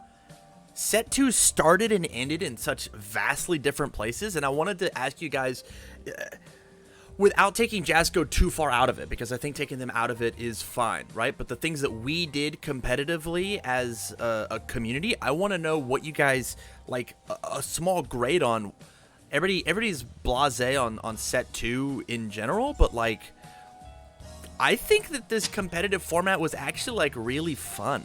I actually really liked playing in Set 2. I don't know if I've got rose-colored glasses because it's officially over, but, like, I liked going to the tournaments. I liked the cards that were being played. The diversity of characters was nice. I don't think that this was shitty. I just don't think it was. The diversity of characters was so sick for the first 3 months of Set 2 competitive format, and for the second 3 months, it was actual human garbage. Yeah. It was Froppy wins into Momo wins, Momo wins. It definitely from coming from another like card game like competitive aspect wise, right? Like the hive mind of like people who from the minute a card is released to the time you are able to sleeve it up and play it in a tournament, like those people like solve the format already. That doesn't happen as frequently, right? Because there's like regional differences in what people want to be playing or what people think is good, and then like obviously each character has their own expression of how they play with the cards on their symbol. So like that didn't really solidify and congeal immediately in Set 2, right? Because there was like a lot of new information and new cards to play with. But I feel like the reason that I personally and like a lot of other people were like fatigued, because like don't get me wrong, I love playing the Giro deck, but like I got very bored doing the same thing for multiple months. And I'm sure other people were the same way, where it's like, okay, great, 4 months in, that was a wild ride. We figured out these are the problem cards or these are the decks to play. So like then it's just about the micro adjustments. Whereas in Yu-Gi-Oh, that's what people go crazy over, right? Where it's like, oh, I'm making micro text between event and event to counter the deck that's like doing the best. Yeah. But in UFS / My Hero, that's like boring. Like realistically speaking, when you're sitting there and you're going, Andrew fuck, never man, gets I to guess. Sorry. I'll finish in just one sentence. It's like, fuck, Did you? man, I guess I Well, have you don't need to finish. You don't need to finish. My question is, did you try not being a cringe Giro player? You might have had more Did fun. you try? Did you try, Mitch? I was also gonna say, I don't know about you, man. I have been playing Kirishima for 4 months, and I am having just as much fun as when I started. It's the best deck. I get to go Listen. like this a lot. Yeah, I listen. love doing this. Can you hear the circus music? Yeah. If it makes you feel better, Andrew, under this facade of haha cringe Jiro player, I live in fear of the day people start punishing me for playing combo. I live in fear. And honestly, if you want to spite me that badly, make a video about it. Another one. Here's like you beat the Jiro deck. Play these cards. Like, Mitchell got bullied by me for actually 2 months until I didn't want to play 60 cards in my deck anymore, and I realized I was just playing like 6 cards that countered Jiro that I just didn't give a fuck about. I was like, what if I just take out all these counters to Jiro and let Mitchell play the game? Because I didn't beat him in the only tournament I played him in with those cards in the deck anyway, so clearly they weren't that good. So I have 2 things. I have 2 things. One, I heard everything you said. Taylor's watching the podcast in the living room right now. Phil, I can't believe you said you hate me. That's so rude. Yeah, wow. Hate that guy. And then two, I actually disagree that the format's in a different place than it was when we started. If you go back to the start, it was a bunch of degenerate aggro decks. And then the Life Toga deck was the control deck. And then we went, wait, this is better if we're just Momo. And then Toga went, I'm just the better aggro deck. Sure, and then we yeah. ended where we started. We ended with degenerate aggro deck winning. We started with Tokoyami winning. Yeah, but Same- like we didn't start the format with a bunch of degenerate aggro decks. Yeah, we did. started- Tokoyami no. won, and then I made a misplay to not win. We started the format with everybody playing Medetta 2. That was the Yeah. Swiss champ. Yep. Just because he couldn't hold on to the fucking marbles the and top top cuts. cut of Vegas. The top cut of Vegas was 2 Eraser Heads, a Moneta 2, and It was then, 3 Moneta 2s. Was it? 3 Moneta 2s. Oh no, 2 Moneta 2s. It was at least 2. You're talking to the wrong person to have this argument with about the You top said cut. 1! I said 2. I said You 2. said I said 2 it was. Eraser Head, 1 Moneta Oh, I'm sorry, 2. it was 2 and 2, 2 and 2, 2 and 2, right? Oh God! But if we Mitch, go, Mom and Dad are if we fighting. go through, if we go through, Jamie, if I'll we play go record. through, it's double Tokoyami, I'll play Asumi, record. All Might 2 aggro, Ochako 2, Ochako 2, Jiro, Alright. and it was the aggro Jiro deck that was playing no enhanced steps allowed. You just named a bunch of combo decks in Tokiyami. Ochako, what? Oh, yeah, my 5 hand-sized characters in Yeah. aggro deck? No, you have to Yeah. draw the nuts. That's not an aggro deck. You have That's to- the you have to draw shittiest 3. deck in the format. You I hate have to that be. deck. I don't think it's very good. It's but, not good. Yeah, I don't think it's very good, but It's never been good. yeah. So, But it to did your- top 2 times in top 16. True. To your the point, Vegas. Andrew. They to your both point, made top Andrew, 8 and, also, I'm pretty sure. Yeah. And to an extent, like, it feels like what you're talking about mostly is just like life symbol shit. Right? Also true. Like, All Might 2 was never good. That is true. yeah, It did like, top cut it's- Vegas and it wasn't good there either, so. It's just life symbol shit. It feels like, right? Because it's like Yeah. the symbol identity for life is does whatever the fuck you want, right? It washes your car, cleans your dishes, Yeah. does your taxes, like whatever the fuck you need a card to do. Life symbol has something somewhere, right? And it's just a matter of by the end of the format figuring out I want to play the schoolgirl that does this, or I want to play the schoolgirl that does this, and jamming the best life cards in either one of those decks. Yeah.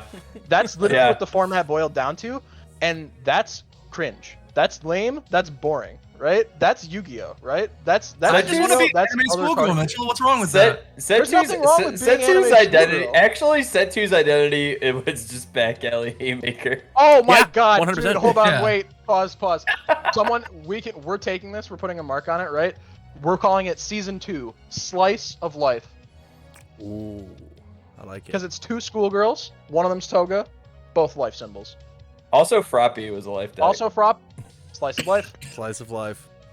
3 schoolgirls. Asumi was a water deck there for a minute, right? In the middle of the season when Travis was playing 80 card, 27 attack Asumi. Yeah, fuck it. Yeah. When Travis told me I was playing his deck awfully on stream before I knew who that was. Yeah. I And now it makes sense. And that, hey, I just I so, was. like, I probably I talked was. about it a little bit during the cast. I feel like we ended in the same place that we started. And while the decks are different, the format didn't like there wasn't like I guess Hatsume fell off, right? Yeah. They printed a and, promo. They printed one promo and Yeah. everybody yeah, fucking ran Hatsume with fell the off, but like tail if you between their look legs. if you look at the first one to the end, we went Eraserhead's really good at the start. He fell off because we were playing decks that could deal 29 damage on turn, 30 damage on turn 2 through -2 speed. And then we went into Eraserhead being relevant at the last 2 right? Because Dan top Pasadena and then Corey Aguiar and Dan topped the online regional. Yeah. Yeah. And it was like where we started is where we ended. It was like and then in the middle we were like, what if we do all these cool things? And at the end we were like, none of the cool things matter. Let's do the shit we were doing when we started. Right. What if we just start Mineta the 2 had a same? huge resurgence at the end of the season. He didn't top the regional, but he had a huge resurgence in August and September. Who did? Yeah. Really? Right? I Mineta 2. guess you have the numbers. I don't Yeah, fucking yeah, have them. yeah. but I I mean, believe he you. showed- He showed except up in Pasadena, right? He Yeah, showed up in well, and then top he ten also Pasadena showed up and in the he had online- like the past 3 events. or whatever. When Travis won with Momo, he said his hardest top 16 matchup was the 17 throw Mineta deck because he'll run out of face shields eventually, Yeah. right? Like, so that was what his reasoning was. Yeah. It feels kind of like these events, like without having cards released in between them, it doesn't feel like you have the opportunity to take these risks, right? Where it's like, theoretically, yeah, your Mineta 2 deck seems like it's got a good matchup into these things, but I don't have the time to put the reps in, and I can't cover the field as well on a 5-hander, even with that, like, crazy speed control, right? Like, it's the same thing as saying, like, okay, well, Unfun Toga, or whatever we're calling it these days, beats the shit out of this deck specifically, and beats the shit out of this other deck, but, like, I don't know how that plays into Sero 2. I don't know how that plays into like any of these other random characters, and I don't. You don't need have because to they're not showing up. differentiate togas because every single toga is always an unfun toga because nobody else has played the fucking deck. That's fair. Every single toga that has ever topped has been an unfun stuff player. Yeah. It feels. Wait, really? Go ahead. That's sick. I think you're right. No, I think you're That's right. so sick. I know I'm right. That's Yeah, so I think sick. you're right. But yeah, no, like for me, perspective wise, it's like the field in this game doesn't like you don't necessarily have to respect it if you're playing these like proven cards, right? Like card for card, pound for pound, your character and the interactions that you have on your symbol when you're playing it. Colby Cram, sorry. Yeah, He you're top good. cut with Toga. Should outweigh. My bad. Chad says Forgot I did it. a t-shirt. Yeah. I love what event was that? The online provisional that was like 2 weeks ago. Oh, Yeah. good job, Kobe. I don't fucking know. Your card quality in these decks that We are like already Kobe. proven and good. We do. That is a Kobe deck. Colby's great. But yeah, basically, like, there's no point to try and play something that's not proven if these proven decks are, like, beating each other, and it kind of switches to the point in the format where, like, since we don't have that big of a card pool, and there aren't these tech choices that, like, raise your random rogue deck's win percentage against the field that's not the 2 decks you're teching for, there's no point in not just staying tried and true and then teching your deck to be slightly better percentage-wise against other better decks, right? It's the same reason that, like the reason that I picked Jiro and I played it for the entire format is like, okay, well, the combo hate that people can be playing that would stop me from doing this shit is not on the symbols, really, that people are playing. Or, like, is not in the decks of people playing, right? Like, for a while when water was, like, a thing and good, I was like, oh no, Creepy Realization makes my attacks printed damage. But, like, people aren't playing too many Faith Shields in the main board, right? No one's playing Night Watch, or if they are, Eraserhead's already not that great of a matchup into Jiro. And I didn't have to change anything because Tayaki catches the Encouraging Training Partners. That's the only life symbol reset, and it catches the You're So Obvious, which is the only, like, Earth Good punch deck resets, right? So I didn't have to change anything because no one else was. All I heard Mitchell say is we all got to put double front beat down in our deck. All I heard Mitchell say was, I didn't change my deck because I can't build my own deck. Somebody else didn't start a new one for me. That's not true. That is not true. I didn't change the deck because no one punished me. I Based done it so many times at locals you and it's a text miracle. for me! You stayed the same. You text for me specifically. I went into Origins fucking hoping and praying that people weren't playing learning the standards and, like, all this other shit. And I saw one over the whole tournament and it was you. No one else is playing those cards. I think that it's very cool that over the course of, I want to say every tournament, I'm not Andrew Jake Paul holder, so I don't have all the data in front of me. I want to say that in every single event, there was always a deck or a character that everybody went, fuck yeah, I can't believe that deck got in, right?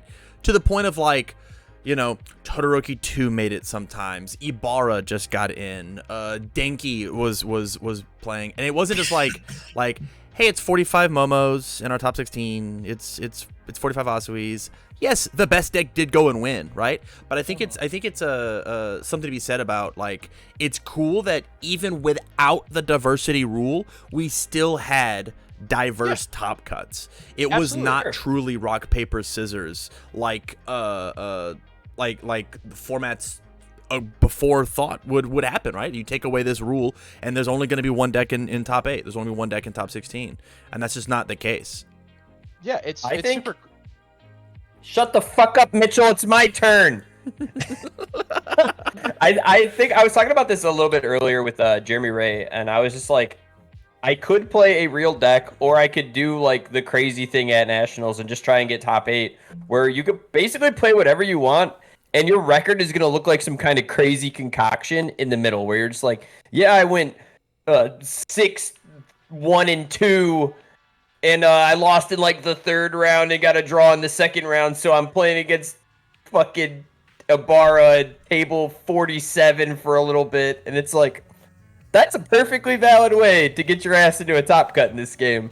Because a lot of the people at the bottom or middle tables aren't necessarily playing the best decks. They're not playing bad decks. They're good players, stuff like that. Yeah. But a lot of people like playing their favorite characters, and it isn't an anime fighting game, basically, right? Where you're picking your favorite character, and you're just like, well, I don't know, man. I really like Mineta, so I'm gonna play Mineta, and even if it's not a meta, like a Mineta meta, right? Like even if he's not a great meta read, this is what I want to play, or I want to play Denki because I really like Denki, stuff like that. Where you're gonna see some weird shit in the middle, and that's why I think you do see a wide variety of like weird sleeper stuff that it doesn't end up being at the bottom of top cut either, because it ends up being like 8th through 11th place. You'll get like the weird seeded cards, because the people at the top are playing the gamer shit, and the people at the bottom of top cuts are playing the gamer shit because they either are drawing towards the top or they're playing meaningful win and ins.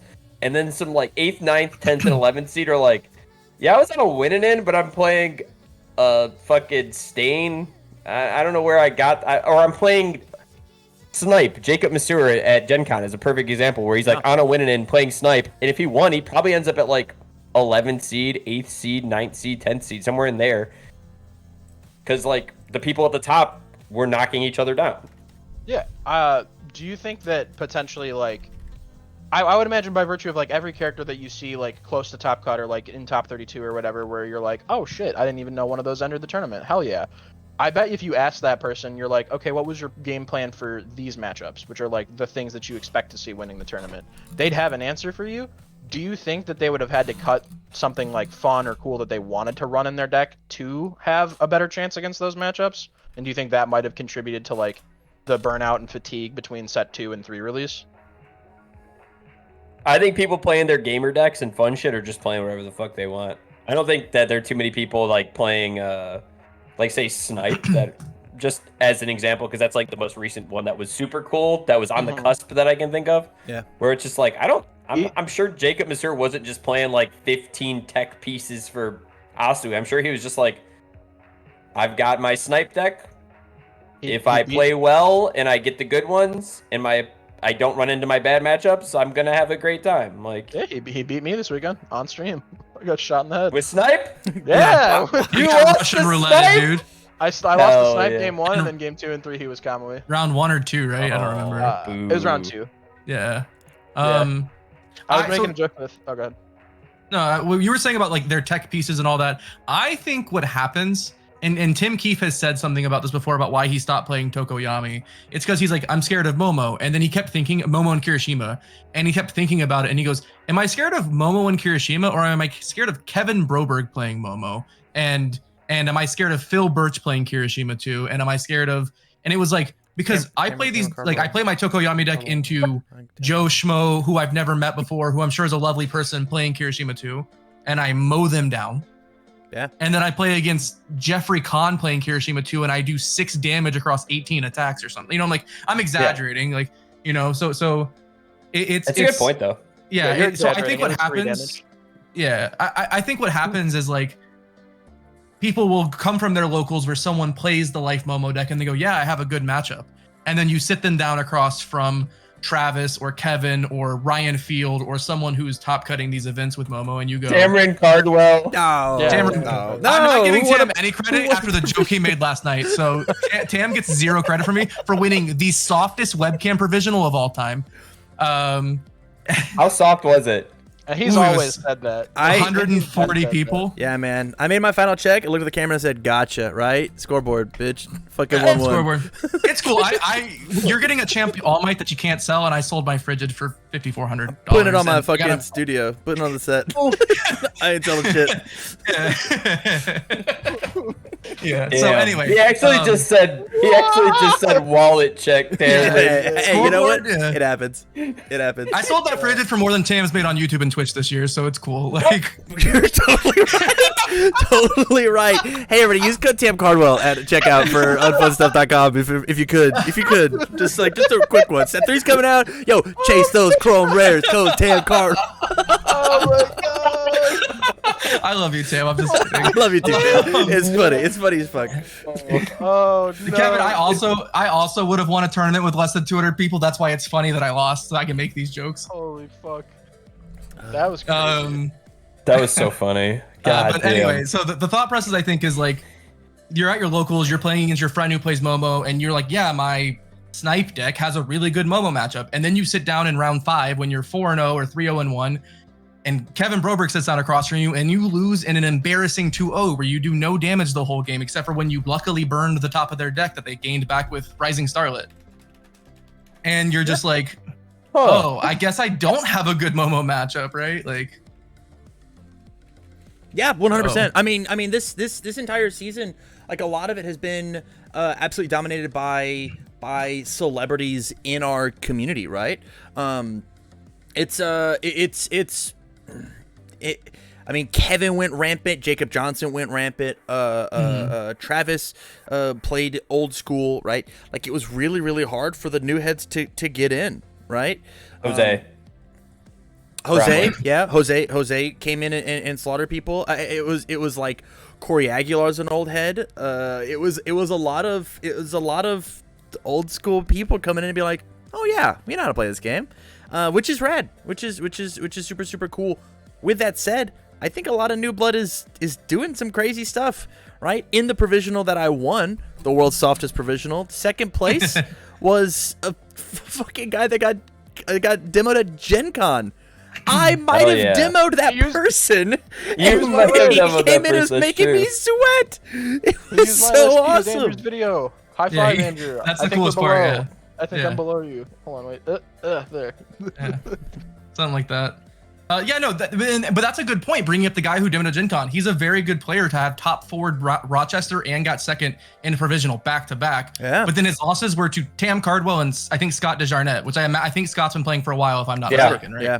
Yeah. So like, Scott's been playing it's one of forever. those things where I think that like, I think next year is going to be really interesting. I think as the gap closes between, like the people who've been playing for a million years and their faces are on cardboard, or they were second place to win cardboard, as people get a better understanding of the game and they get deeper and deeper into the game. Because this is one of those games where like Tam talks about it a lot. I leave an event and I go, holy shit, I'm like at least 20% better than I was when I came to this event. How did you level up, right? How did you level up at every 100%. in-person Yeah. major that you go to? If you're not thinking about that, you're not growing as a competitor, truthfully. Yeah. So that's my thought process is, as we're talking about those rogue decks, like getting back to like set 2, we're talking about those rogue decks that were always on the cusp. It's like, yeah, you play them at locals, and as your local play group is expanding and learning and getting better, you're gonna have better matchups. But then you sit down across from even Mitchell on his good Giro deck, because that's all he's played for 6 months, right? You might go, Fucking I have a Mitchell. really good matchup into Staff Strike Giro, and then you sit across from Mitchell, who has done every point of statistics down to the 5th decimal point, Pisses and me you're off. like, I guess I don't have a good matchup into it, right? Like, What a fucking dweeb. You Holy can shit. get Mitchell doing math probably quickly. Oh god, at locals he just talks to me for 15 minutes out loud. Okay, so As if I there's am- a 3 and a 5 on top of my As I deck, am dead on any string, checking any number, I am dead on board. And he's like, "Oh, should I be playing this first? This? Hey man. But what if I check this? But I could just end my string here, and then like I could do this again next turn." Blah, blah, blah. And I'm like, I want I to swear to know. God, if you don't fucking play your gamer toga deck into me faster, I'm gonna get up and punch you in the face. Mitchell, you can see my hand, man. I have 2 low blocks. Your cannon blast's gonna kill me. No, but like if I commit the 2 foundations here, then that means that if I check a 3 on the next one, then I just like Mitch. I right. took And 2 I low have to blocks. commit 4. Listen, No, Which no, will but if only I- leave me up with 1. Listen, this is here. This is exactly why, right? I do math. I do the math. This guy's not right? a vibes gamer. Here's the thing. I do Could I not do the imagine math. not being a vibes gamer. Twice in top 16. David Pena is Yeah, me too. We had to censor the that. That was math crazy. guy. David Pena is the math guy, right? Our first untimed Top Cut match in Gen Con actually took 2.5. And he sat there before playing 1 card halfway through his string and thought for 12 minutes. And I said nothing because I was doing the same thing. I'm literally sitting there and I'm like, okay, so if he checks a 3 on this worst case scenario, then you have to commit these and blah, blah, blah. And it's like, if you're trying to play by the math, it rewards savantism so hard. I'm not that. I'm a fraud. But I have to do the math. So you guys remember in the Social Network when they go into the room and you've got like the 3 dweebs coding, like having a coding race and all drinking beer, like you gotta finish the beer before you finish the program. That's all I can imagine. I knew Broberg was a vibes gamer. This just confirms it for me. I knew Broberg was playing by vibes. I could tell the whole time. listen, it is rewarding and it makes you feel like less of a sack if you play by the math. But it also Yeah, but if makes you play sound like a that sack, you get to admit you're a sack. It also, but here's the thing: playing like a sack and admitting you're a sack makes people feel a certain type of salty. Nothing makes anyone saltier than you getting lucky and then telling them the math. Ooh, So when they're like, "Man, you didn't check a single 3 on your turn." It's like, well, actually, there were only 10 attacks left in my 30 card deck, so there's a 33% chance, repeating decimal, of course, that I would check a 3 on any given card, and I had an Fucking advice doing roll. none of that shit. My life changed when I played against Nick Reagan. It changed in game 2 of a provisional at Gen Con against Nick Reagan, where Nick Reagan was playing Sato. He went first. He built 5 foundations. He attacked me 3 times, committed his old board, failed his foundation, and went, I don't know, can you deal 29 damage? And I went, this is maximum gaming. And so I kept double amphibious passed against him in game 3 because I was like, maybe I kill him. Dude, I was like, this is sick. Hey, that's put him on better have it. That's my Yeah. favorite thing. That's my favorite thing in other games. It's Put him on better have it. It's actually the best way to play the game. You just go, I don't know, you gotta draw 27, I guess. Yeah. Can we take a hard right turn? I got a block.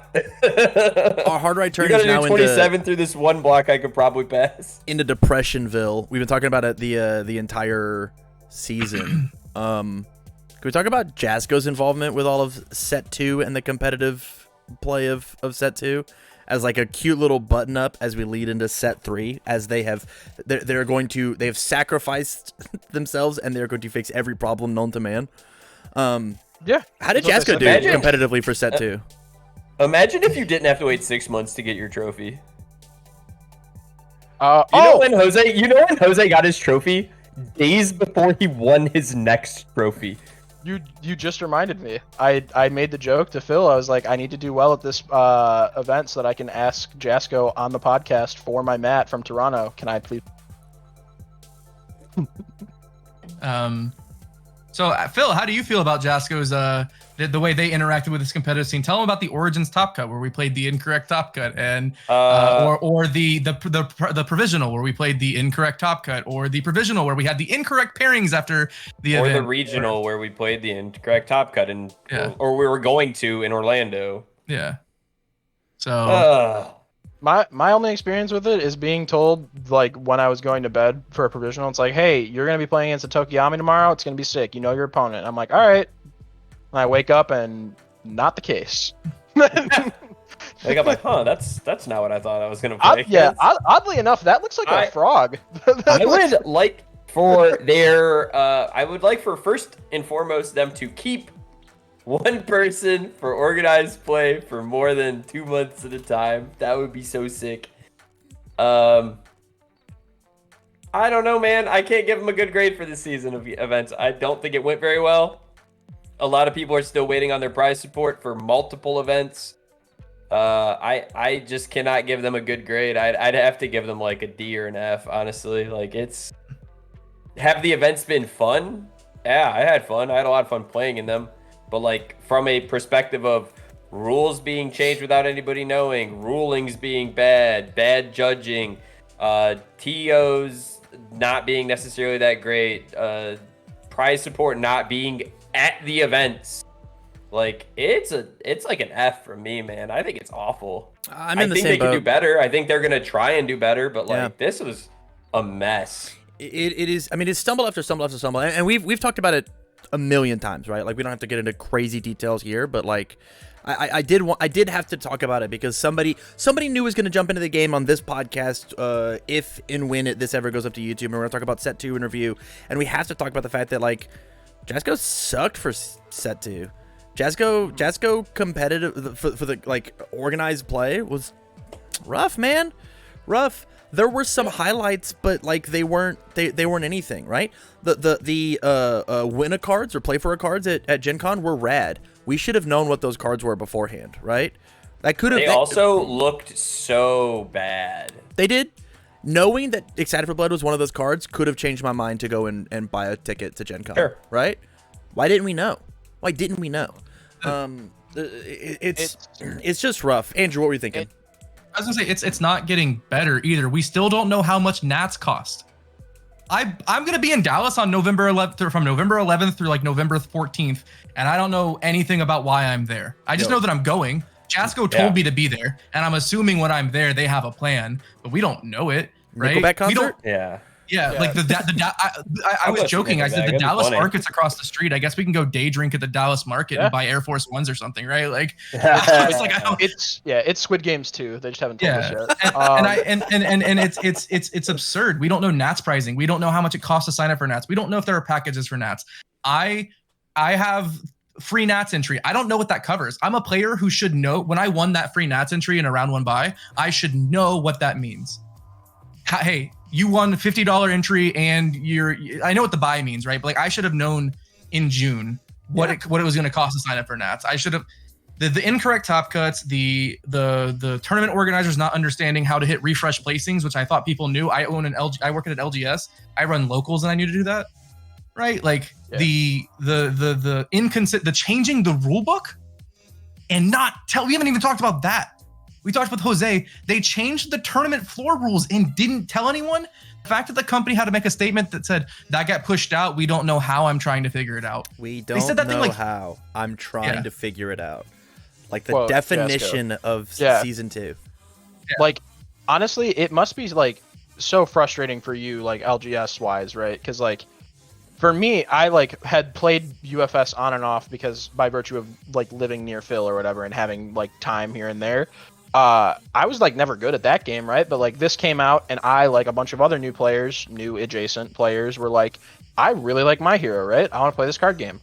So it's so hard to pitch this game not only to LGSs, but to players and be like, hey man, this is probably one of the best card games play-wise. It's super sick. Everything about it is tight. Here's all these other things that you should definitely know before deciding to invest any amount of money into this, right? Yeah. Like, arbitrarily, the rules can change on you. You probably won't get your prizing if you get it. You might not even get your participation prizing, depending on if they printed it or not, or forgot to bring it.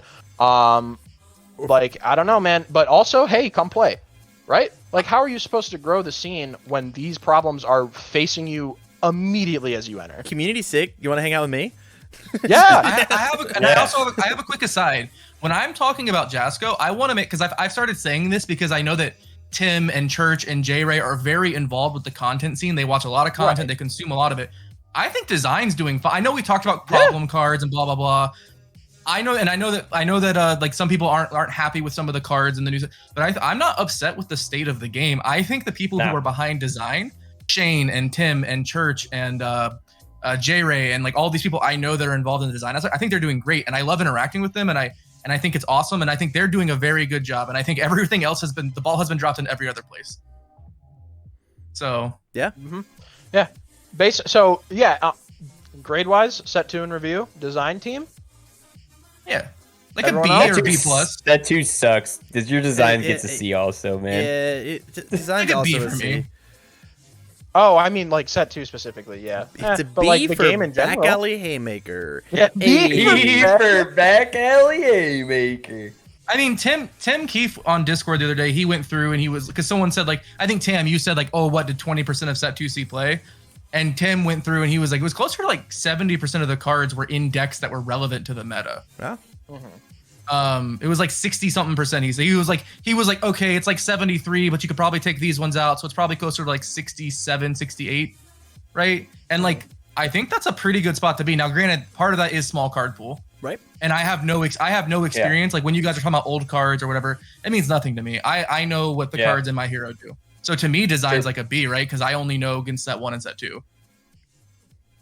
That's fair. So, Not to be stuck on this forever. Yeah. Because it's almost 10 p.m. and I'm sure there's fucking memes. I So posted many. some because I thought they were so funny. So many. We got to get to the meme review, guys. Just because I think we could bitch about Jesco games all day, as I've learned from this podcast. So let's get on to the memes. The memery. We are getting it. We are getting it. We are getting it. This We one? are getting it. Hey, it's this one. Hey, welcome Hey. to week 22 and 23. Since we Oh, we no, there's gonna be a missed- schmillion. There's gonna be a schmillion for sure. But we'll blast through it. First look, and we already foremost, know one of the winners. here are the two gifts that Connor sent in last time that we couldn't see. They were just Aw. the picture. So Aw. I don't think he gets to win, but here are the two gifts. I like the kitty cat one, obviously for very selfish reasons. I like the kitty cat one. This is very Yeah, I can cute. tell. Do you remember how long ago this was? Banging in disguise. You remember whenever we opened up and we were talking about fucking Transformers? This is from that Dobby guy. Here's Andrew teaching us all about fucking. Transformers lore. Let's. Oh, I'm Fucking not robot. I'm not streaming. thought I'm so sorry, Transformers guys. I'm lore not was streaming. Levi. Hold up. Is I'm it not Transformers lore Levi? I thought he was the Giga gamer Yeah, it of was the him. Transformers lore. Yeah. I am teaching because I am the one about the with the fucking women, the Yeah. reverse to the Hey. It's true. Jose, go watch the show, I guess. if you want this one. What the fuck is this? Welcome to the Brewing, because we opened the show this way. This is how the show opened. Did I black out? You don't I remember don't that? care if or you did not black out. This is the winner. This guy. You don't this remember winner. that? Pretty good. Shit, that's Pretty sick. good. Ivan Drago, I must breaker you from Rocky. Yeah. Yeah. That's Tight, good. tight. Classic. I think this is fine. I think this is a good meme. Right? It's Yeah, it's a good meme. low from the one we just had for sure. I kind of forgot to send them. Yeah, good stuff. Good stuff. Oh, also, everybody who's new, yeah, sorry about all the inside jokes that we're doing. Whoops. Yeah, if you're new, the meme review is going to be a lot of inside Oh! jokes. You just got to stay here for next week. Oh, by the way, real quick, while I'm thinking of it, speaking of forgot to send them, I heard from Lenoco that all the mats that were missing, or like at least the ones from Toronto, are on a boat somewhere in Japan. Hell which is more yeah. than I heard from any of the 7 tickets I sent in to the My Hero Discord. That's Continue. what we Love need. that. That's what we need. That's the ready they need to be in Japan. Yeah. Hi. This was Bromley hoarding his bags. Good stuff. MHA community, I have one problem. I have 2 problems. I have a lot of problems. I have a lot of problems. Oh my god. This was sent in by Bromley, and he sent this to Jellyfish Guide. He's like, "This is a lame way to tell us that we didn't get it." Get wrecked. This is good. This is good. This healthy ribbing. Congratulations. Your case was not Not approved. Wow, 2 weeks ago we didn't have a Facebook page, huh? In terms of an MHACCG Facebook page, we have no We have MHACCG no Facebook MHACCG page. Facebook It just got back Did today. we? Yeah, it just came back today, right? Do you know And why? stun grenade is missing. It's the word grenade. Yeah, stun grenade is missing from the page now. If you were going to that to see what was in the set, it's gone. It's gone. They got fucking their page deleted from stun grenade. That's so funny. How did you become the Transformer guy?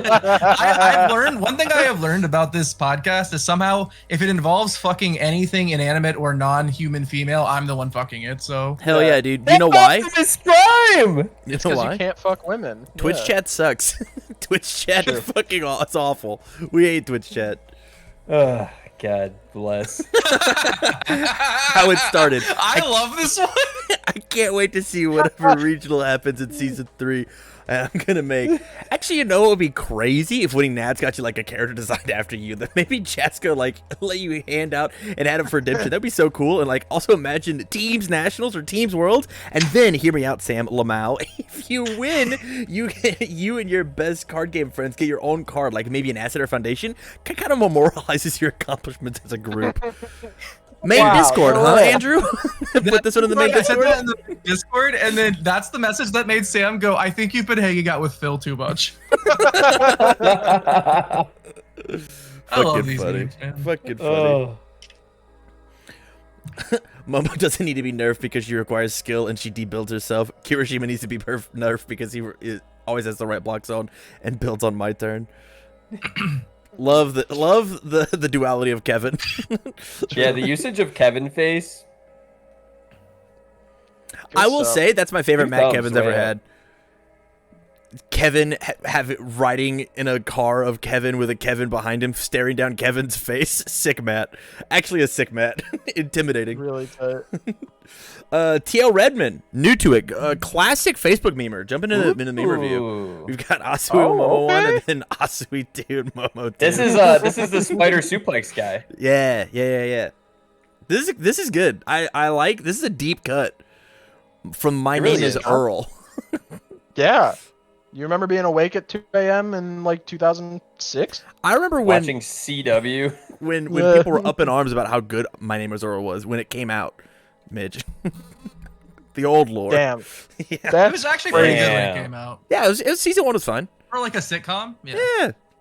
Anyways, TL Redman, Endeavor 2, Shigaraki 1. Did I just do your job for you?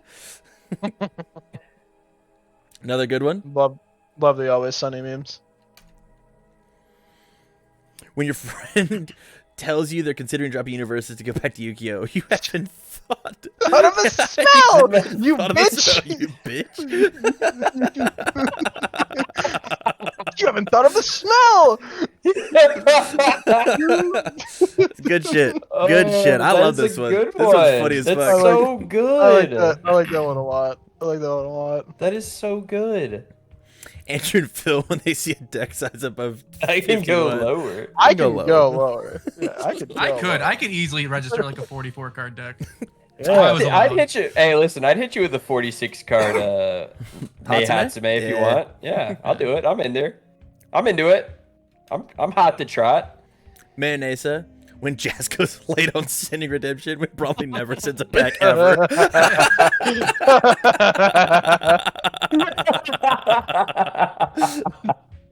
Drew, This is he's good just one. stealing your money. You guys haven't seen it. You've had your blinders on because you think we're swell guys. You fools! I'm the Ned Stark that had to die for this. I told you never to trust on Fun. Jose never sent me my fucking cards from Set 2. Fuck, I'm pissed. No Tam today? A provisional winner is never early or late. They arrive exactly when they intended to. So, I was late round 1 to the Rochester provisional. Me, I've done that before too, Tam. We're Yeah. twins. Yeah. So what happened was I go to bed and I look at the Discord message that I have from the guy running it, and he goes, "Yeah, you're gonna be on at 11 Eastern." And I go, "Okay," or 12 Eastern. I go, "Oh, okay, cool. I'll set my alarm for whatever. I'll get up. I'll go take a shower. I'll go get some Starbucks. I'll come back. We'll be good." I wake up 2 hours early, and they're like, hey, are you up? We started 30 minutes ago or whatever. And I'm just like, you guys told me the wrong time. You told me the wrong. I don't get to have a shower. I have no coffee. I just have to go rush to get in my suit, and I sit down in my chair as the last turn is the last kill's happening in round 1, and I'm just like, well, I'm here, and I feel like shit. I look like I'm disgusting. That's I when- get to be on camera. That's when you go, hey, I that's think rough. the next feature match should probably be Unfun Toga, and then it ends in 10 minutes, and you run and take a shower Run and grab while you it. take the break. You go, yeah, that's a crazy match. I think it's going to be really interesting and unique. And it's just it's just Gamer Toga versus like Deku 1. So I was late. Ah, I was late. Yep, I was late. Round 1. Yep, that's me. funny. I was late. Andrew and Phil after the I decade. don't know Can't more. count no more. I don't know how I got lumped into this, but I do appreciate it because I agree. It's- Your decks are too dude. fucking big. our Because son, you and I were ranting about decks being more than like 57 cards one week. I'm our down. son Nate started a whisper campaign after you bullied him into taking 20 cards out of his 90 card Momo deck. He's like, check out this set 3 Momo deck. Actually 85 cards. And I went, I'm not looking at this. why? You could have just like clicked on Ultra, I need them Life, all. Search, Go, and then it's been the same list. I need them all. Nate, you have 4 copies of Box of Babies. Yeah, I need to see more cards. Nate, you have 85 cards. That's why you need to see more of them, you silly fucking goose. You don't need Box of Babies if you don't play 85 cards, you silly fuck. So that was the end of week 22. That was it. That was the end of week 22. That was only the first. Are we Oh, shit. picking 2 winners? We got it, right? Sure. Oh, so week 22 winner? Yeah, week 22. It's We'll gotta go be back. that Look, Dobby guy because that- he put all of them in. Is that Dobby guy? But it's the one where he made me, that I don't understand the context of. That one's funny. yeah. That one's the best one. for Sam sure. Sam is probably my winner, but the bit is we never vote for Sam. Yeah. The one where you're getting smacked Yeah. by the windshield. I don't understand. I don't get it. I think the deeper cut is I am pretty positive that Dobby guy has never watched our show because it's like fucking This 6 is in the a morning and fucking you're up. Transformers meme. He's Is fucking it? a car. Oh, really? Yeah, he's Oh fucking my a car. god. Oh my Yes! god! Fuck hidden context. You guys didn't get it? See, this is why I have to No. explain the fucking jokes, guys. It's just- Oh my god. I Well, now didn't that you get it explained it, because it no I longer was I wins. can't win anymore. I was Obviously, the it one wasn't fucking talking good about. enough. I was the one talking about fucking Transformers the whole time, not Andrew. Yeah, I didn't talk. I never. Andrew at no died point was for- I Andrew was died for silent Sam. while Phil was like, "Would you fuck the ice cream transformer?" I kept naming them because they had silly names. Red Andrew Waitress died for Sam. Transformer. All right. The so we're question giving it to is the do we car let a one? GIF win, right? Do we? I'm do letting we, that win. Do we fold to GIF meta? Tuesday in it. GIF format is pretty. is pretty Classic hype. Dobby guy. Yeah, I really like the Sam Tate one, but the bit is Sam can't win. So Can we give it the Quano because Tuesday in it is so fucking funny. all right, so it's the twerking fucking a car one. Yeah, that's so Yeah. fucking good. That's a good one. I that's also, a good week. I 20 also that's good like for this week one, 22. actually. That one This is one, good. This one's very funny to me. I haven't thought of the smell. That's a good. you If we're bitch. not picking a GIF, it's that one. But we're also validating fucking Thomas Redmond with that one. Ugh.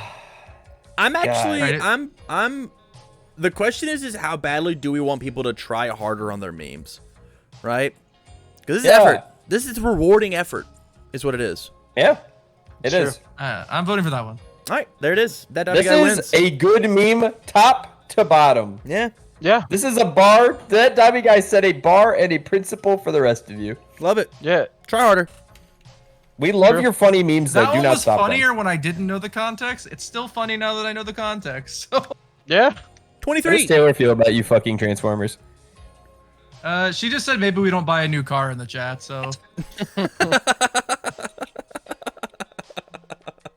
That's awesome.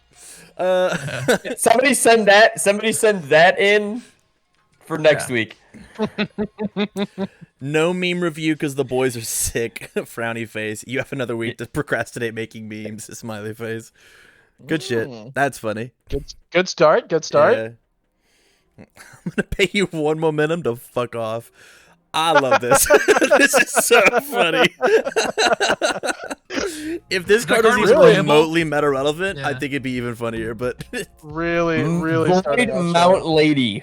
yes, I was playing a Chaos Shoto 1 deck because you swap the speed and damage, so it's a 6 for 3, and then you turn a card sideways, and then it's a 6 for 100, and then it hits him, and then you don't die, And then you check it too. and then you check it too, and you're like, well, Oh. well. Well, shit. Make a new rarity exclusive to first edition boxes. Not even show what the cards look like before the set launch. Print unlimited the same time as set 1 and ship them out on the same release day. Print unlimited at the same time and send them out on release day.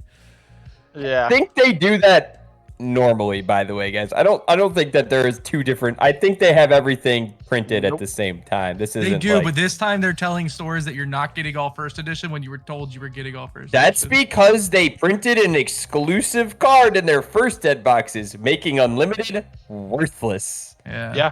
Would you ever buy an unlimited box as long as first edition boxes exist, Andrew? Would you ever? I would never buy unlimited anyway because I have Yu-Gi-Oh brain. You are the fucking, you're the reason that this is a problem. It's you specifically. You and your fucking Yu-Gi-Oh And- brain. Andrew and I are breaching the surface. We're the whales. Yeah. How Jose sleeps after committing war crimes on your stage. That's true.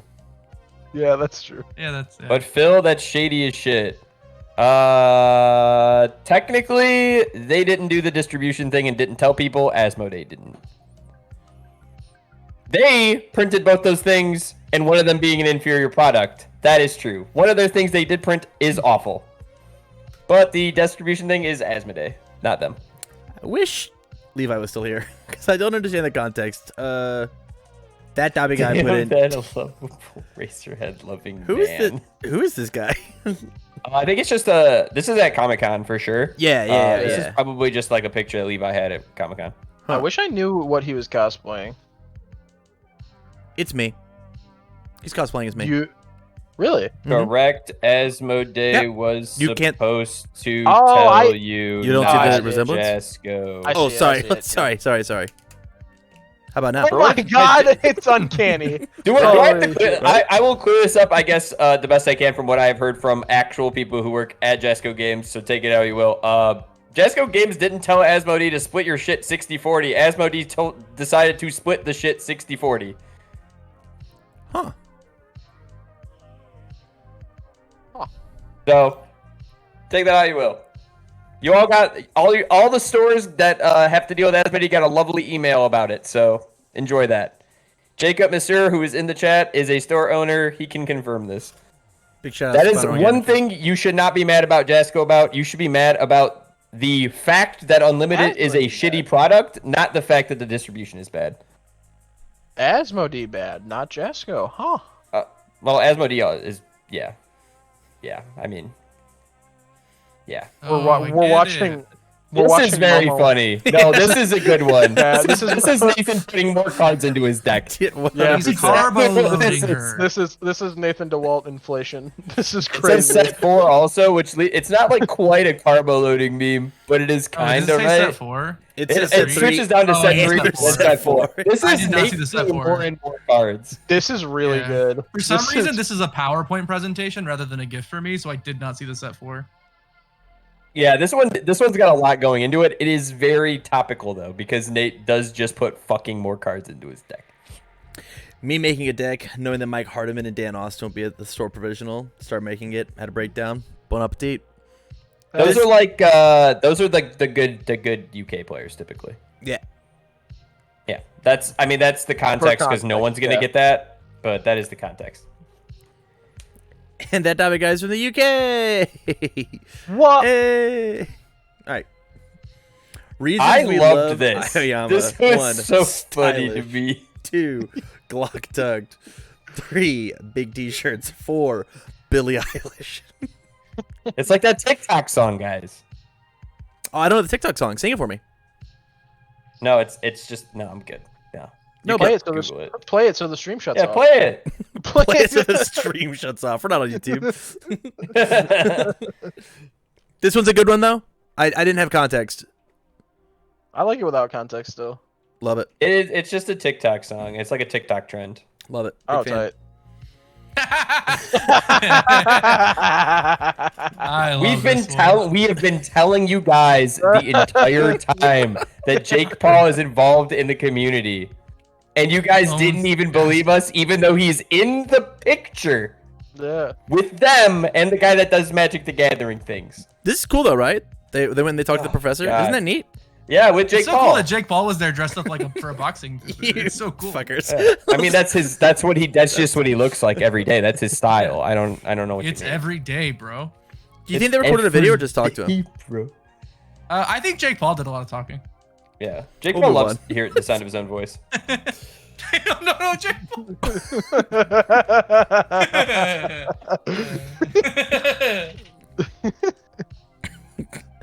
The upgrade of this meme is next week. Someone submits this same meme, and the people at the party are saying, "Yes, we do. It's every day, bro." Jake Paul. Good shit, Phil. Good shit. love I love how much you're cracking yourself up. Good stuff. Phil was so drunk when he was making these. Phil was like, I gotta go to bed, but I gotta finish these goddamn Jake Paul memes. It's so sick.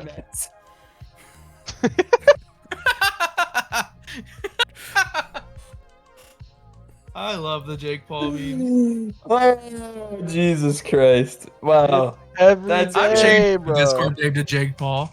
Yeah, Don't do that right now. You're going to fuck up the order. Oh, dude. true. Yeah.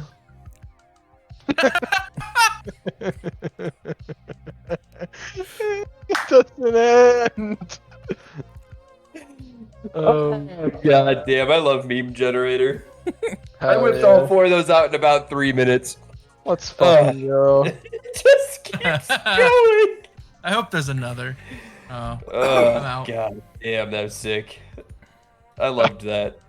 This is actually a verbatim quote. Oh my goodness. Yeah. The worst part about this meme is there's no way. You know, like how you talk about going on after a big performance. Being the meme after the Jake Paul memes means you're not going to be as funny as the Jake Paul memes. So, Oh, yeah, no. So, yeah. It's like when you guys Yeah. had me follow Jose's interview. He Oh. fucking won the tournament. God damn, that's so funny. Yeah. The kid's just not clutch. Is this you this week? Yeah. I put myself into 2 check off 5 and I win the game scenarios, and I'm just not a closer. I just can't do it. It was check a 5 to win twice, and my deck was just like, fuck you. Actually, fuck you. How dare I've got to you know, create you evil know, bird? for the people who weren't able to watch, how many Momos did you play against in your Momo killer? I put against 1, and I put myself in that situation. Yeah, it was check a 5 to win, and I was just like, So your Momo killer didn't even beat Momo? Game one, my deck did exactly what it was supposed to do, and I smoked the bitch in 2 minutes. I found like double apathetic, like turn 3, I found the blood curdle and smacked her. And then in game 2, in my first 12 checks was all 3 of my blood curdles. I slid an extra one in and went, fuck, we were supposed to see one. And then game 3, I put myself in I had to kill her without it and like find the check a 5 line. And then it's check a 5 on the last one, and she dies.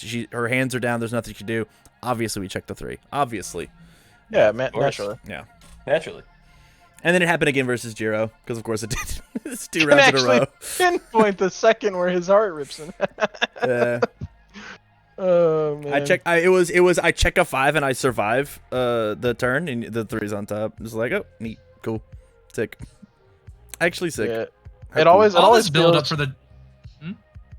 I said it always feels the worst too, because like you get upset when it happens, but you're still so kind to your opponents. You do the little closed mouth smile. You're like, good game, man. Good game. Well, I can't call him a fucker on stream.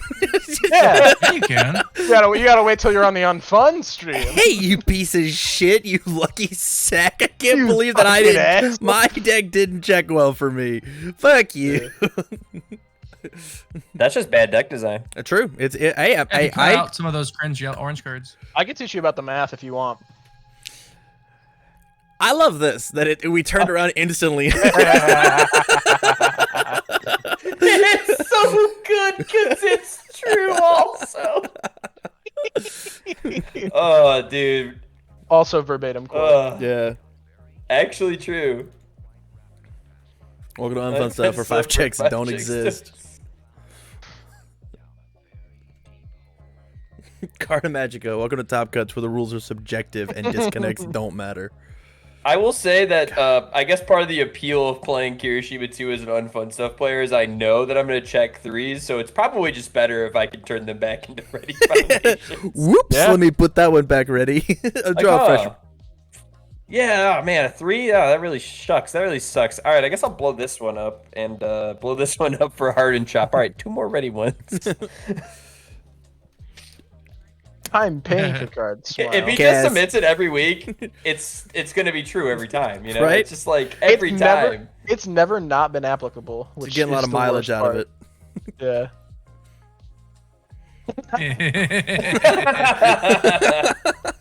This is my favorite one. This is obviously. You guys saw the clip, right? Of me talking about Jose. Yes. Yeah. Where you called all Twitch chatters scum of the earth, awful people. Yes. But Jose's Yeah. sick. Love Jose. Jose Naruno, fucking best man at my wedding. FD21, fuck that guy. Cannot stand him. What a real piece of shit. That's true though. True and real. Based take, actually. Levi milking Nate DeWalt for content. Yeah, man. I don't quite know the context. I guess I wasn't. don't like that. I wasn't. I I do wasn't. not like that at all. Wasn't You savvy. don't want in to see history. someone get milked? I don't. I didn't say that. I don't want The to see conversation a small last child night- get milked The conversation by a last night. small You know. child. British. British humor. I love this one too. This one's so funny. This one's so fucking good. Drew an extra card and get a game loss. You disconnect from the game and nothing happens. Does that seem fair to you? Fair to you. Does that seem fair to you? But guys, one it's is good. fine. The floor rules changed. It's fine. We're not. It's kosher. They Don't even worry didn't about it. change to make drawing extra card a game loss though. I don't think. No, it's fine. Don't even worry about it. I bet it's something happened with somebody in the Remember? judges of the server. Do you remember that match on stream, Tam, that you were commentating where I like readied something with Unwavering that I couldn't, drew a card, and then they were like, "Hey, you can't ready that. I get to look at your hand and take a card out of it." And I go, What a bozo. okay. I go, sure. And I'm like, "Can I ready something else?" They're like, "Yeah." And I was like, "And I would have still drawn the card." They're like, "Yeah." And I'm like, "Okay." Tight. I Everything just- sounds good to me. Didn't get to draw an extra card though. No, I just kept playing, and I was like, "Ah, well, I lost the cannon blast. That kind of sucks, anyway." Whee! Go Beyond Gaming. Andrew in the comments. Me posting my memes on Facebook. Was somebody The context being behind this one, the meme we just saw, people were like, yeah, but the issue was this, and this. The room was only set to 8 people. The room was set to 25 people. He didn't get kicked out because an admin joined the room and it went, well, Ryan was here first. He's got to go. If it might have been a Discord thing that fucked up, I won't take that away. But people were in the comments saying that it was like because they knew the room was set to 8 and a 9th person joined. Bro, there's 8 people in every stream room. True. About 1 million of them actually. Yeah, so like that's what it was about. It was people in the comments being like, it's because they set the room to exactly 8 people and then a 9th one joined. Nah, every room in the Carta Magica Discord is set to 25 people. True. Hey, Spira. So Hey, buddy. yeah, even if the room. So that's what it was. It was just I put this one on here because I want to make something very clear. I hate this joke. I don't like this joke. This will be the last time that this joke ever gets to be on our channel. Here at Unfun Stuff, we do not hate women. We do not hate women. Andrew.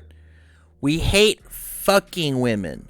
That's We true. love women. We Women love are women. so awesome. Yeah, But We girls just are hate fucking yucky. that's true. Hey, I'm here hey, to kiss Tamron Cardwell and Tamron Cardwell only. Yeah, so- 100%. We I'll cheers to that. love women.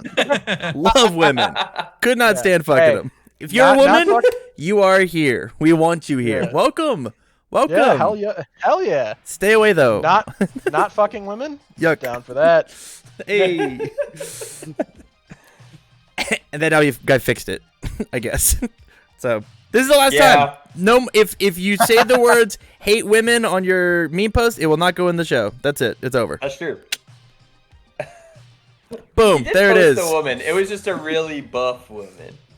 Damn baby Dick Cardwell, huh? There we go. Look at him. Andrew finally clears it up for everybody at home. Yeah. God. I like this one too. This one's good. I Yeah. like this one a lot. This one's a good one. That's a good one, yeah. A bomb made right out of spirit. A spirit bomb, even.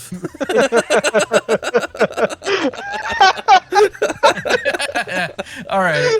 This one's so fucking good. Holy shit. It's the fact that it's Snagglepuss that actually cracks me Let's up. feel it, Bob. Oh my fucking god. That one's really good. That's so good. Gamer Toga after party. Hell yeah. Me and the boys hanging out in the fucking trash cans behind There it the, is. venue. There's week 23.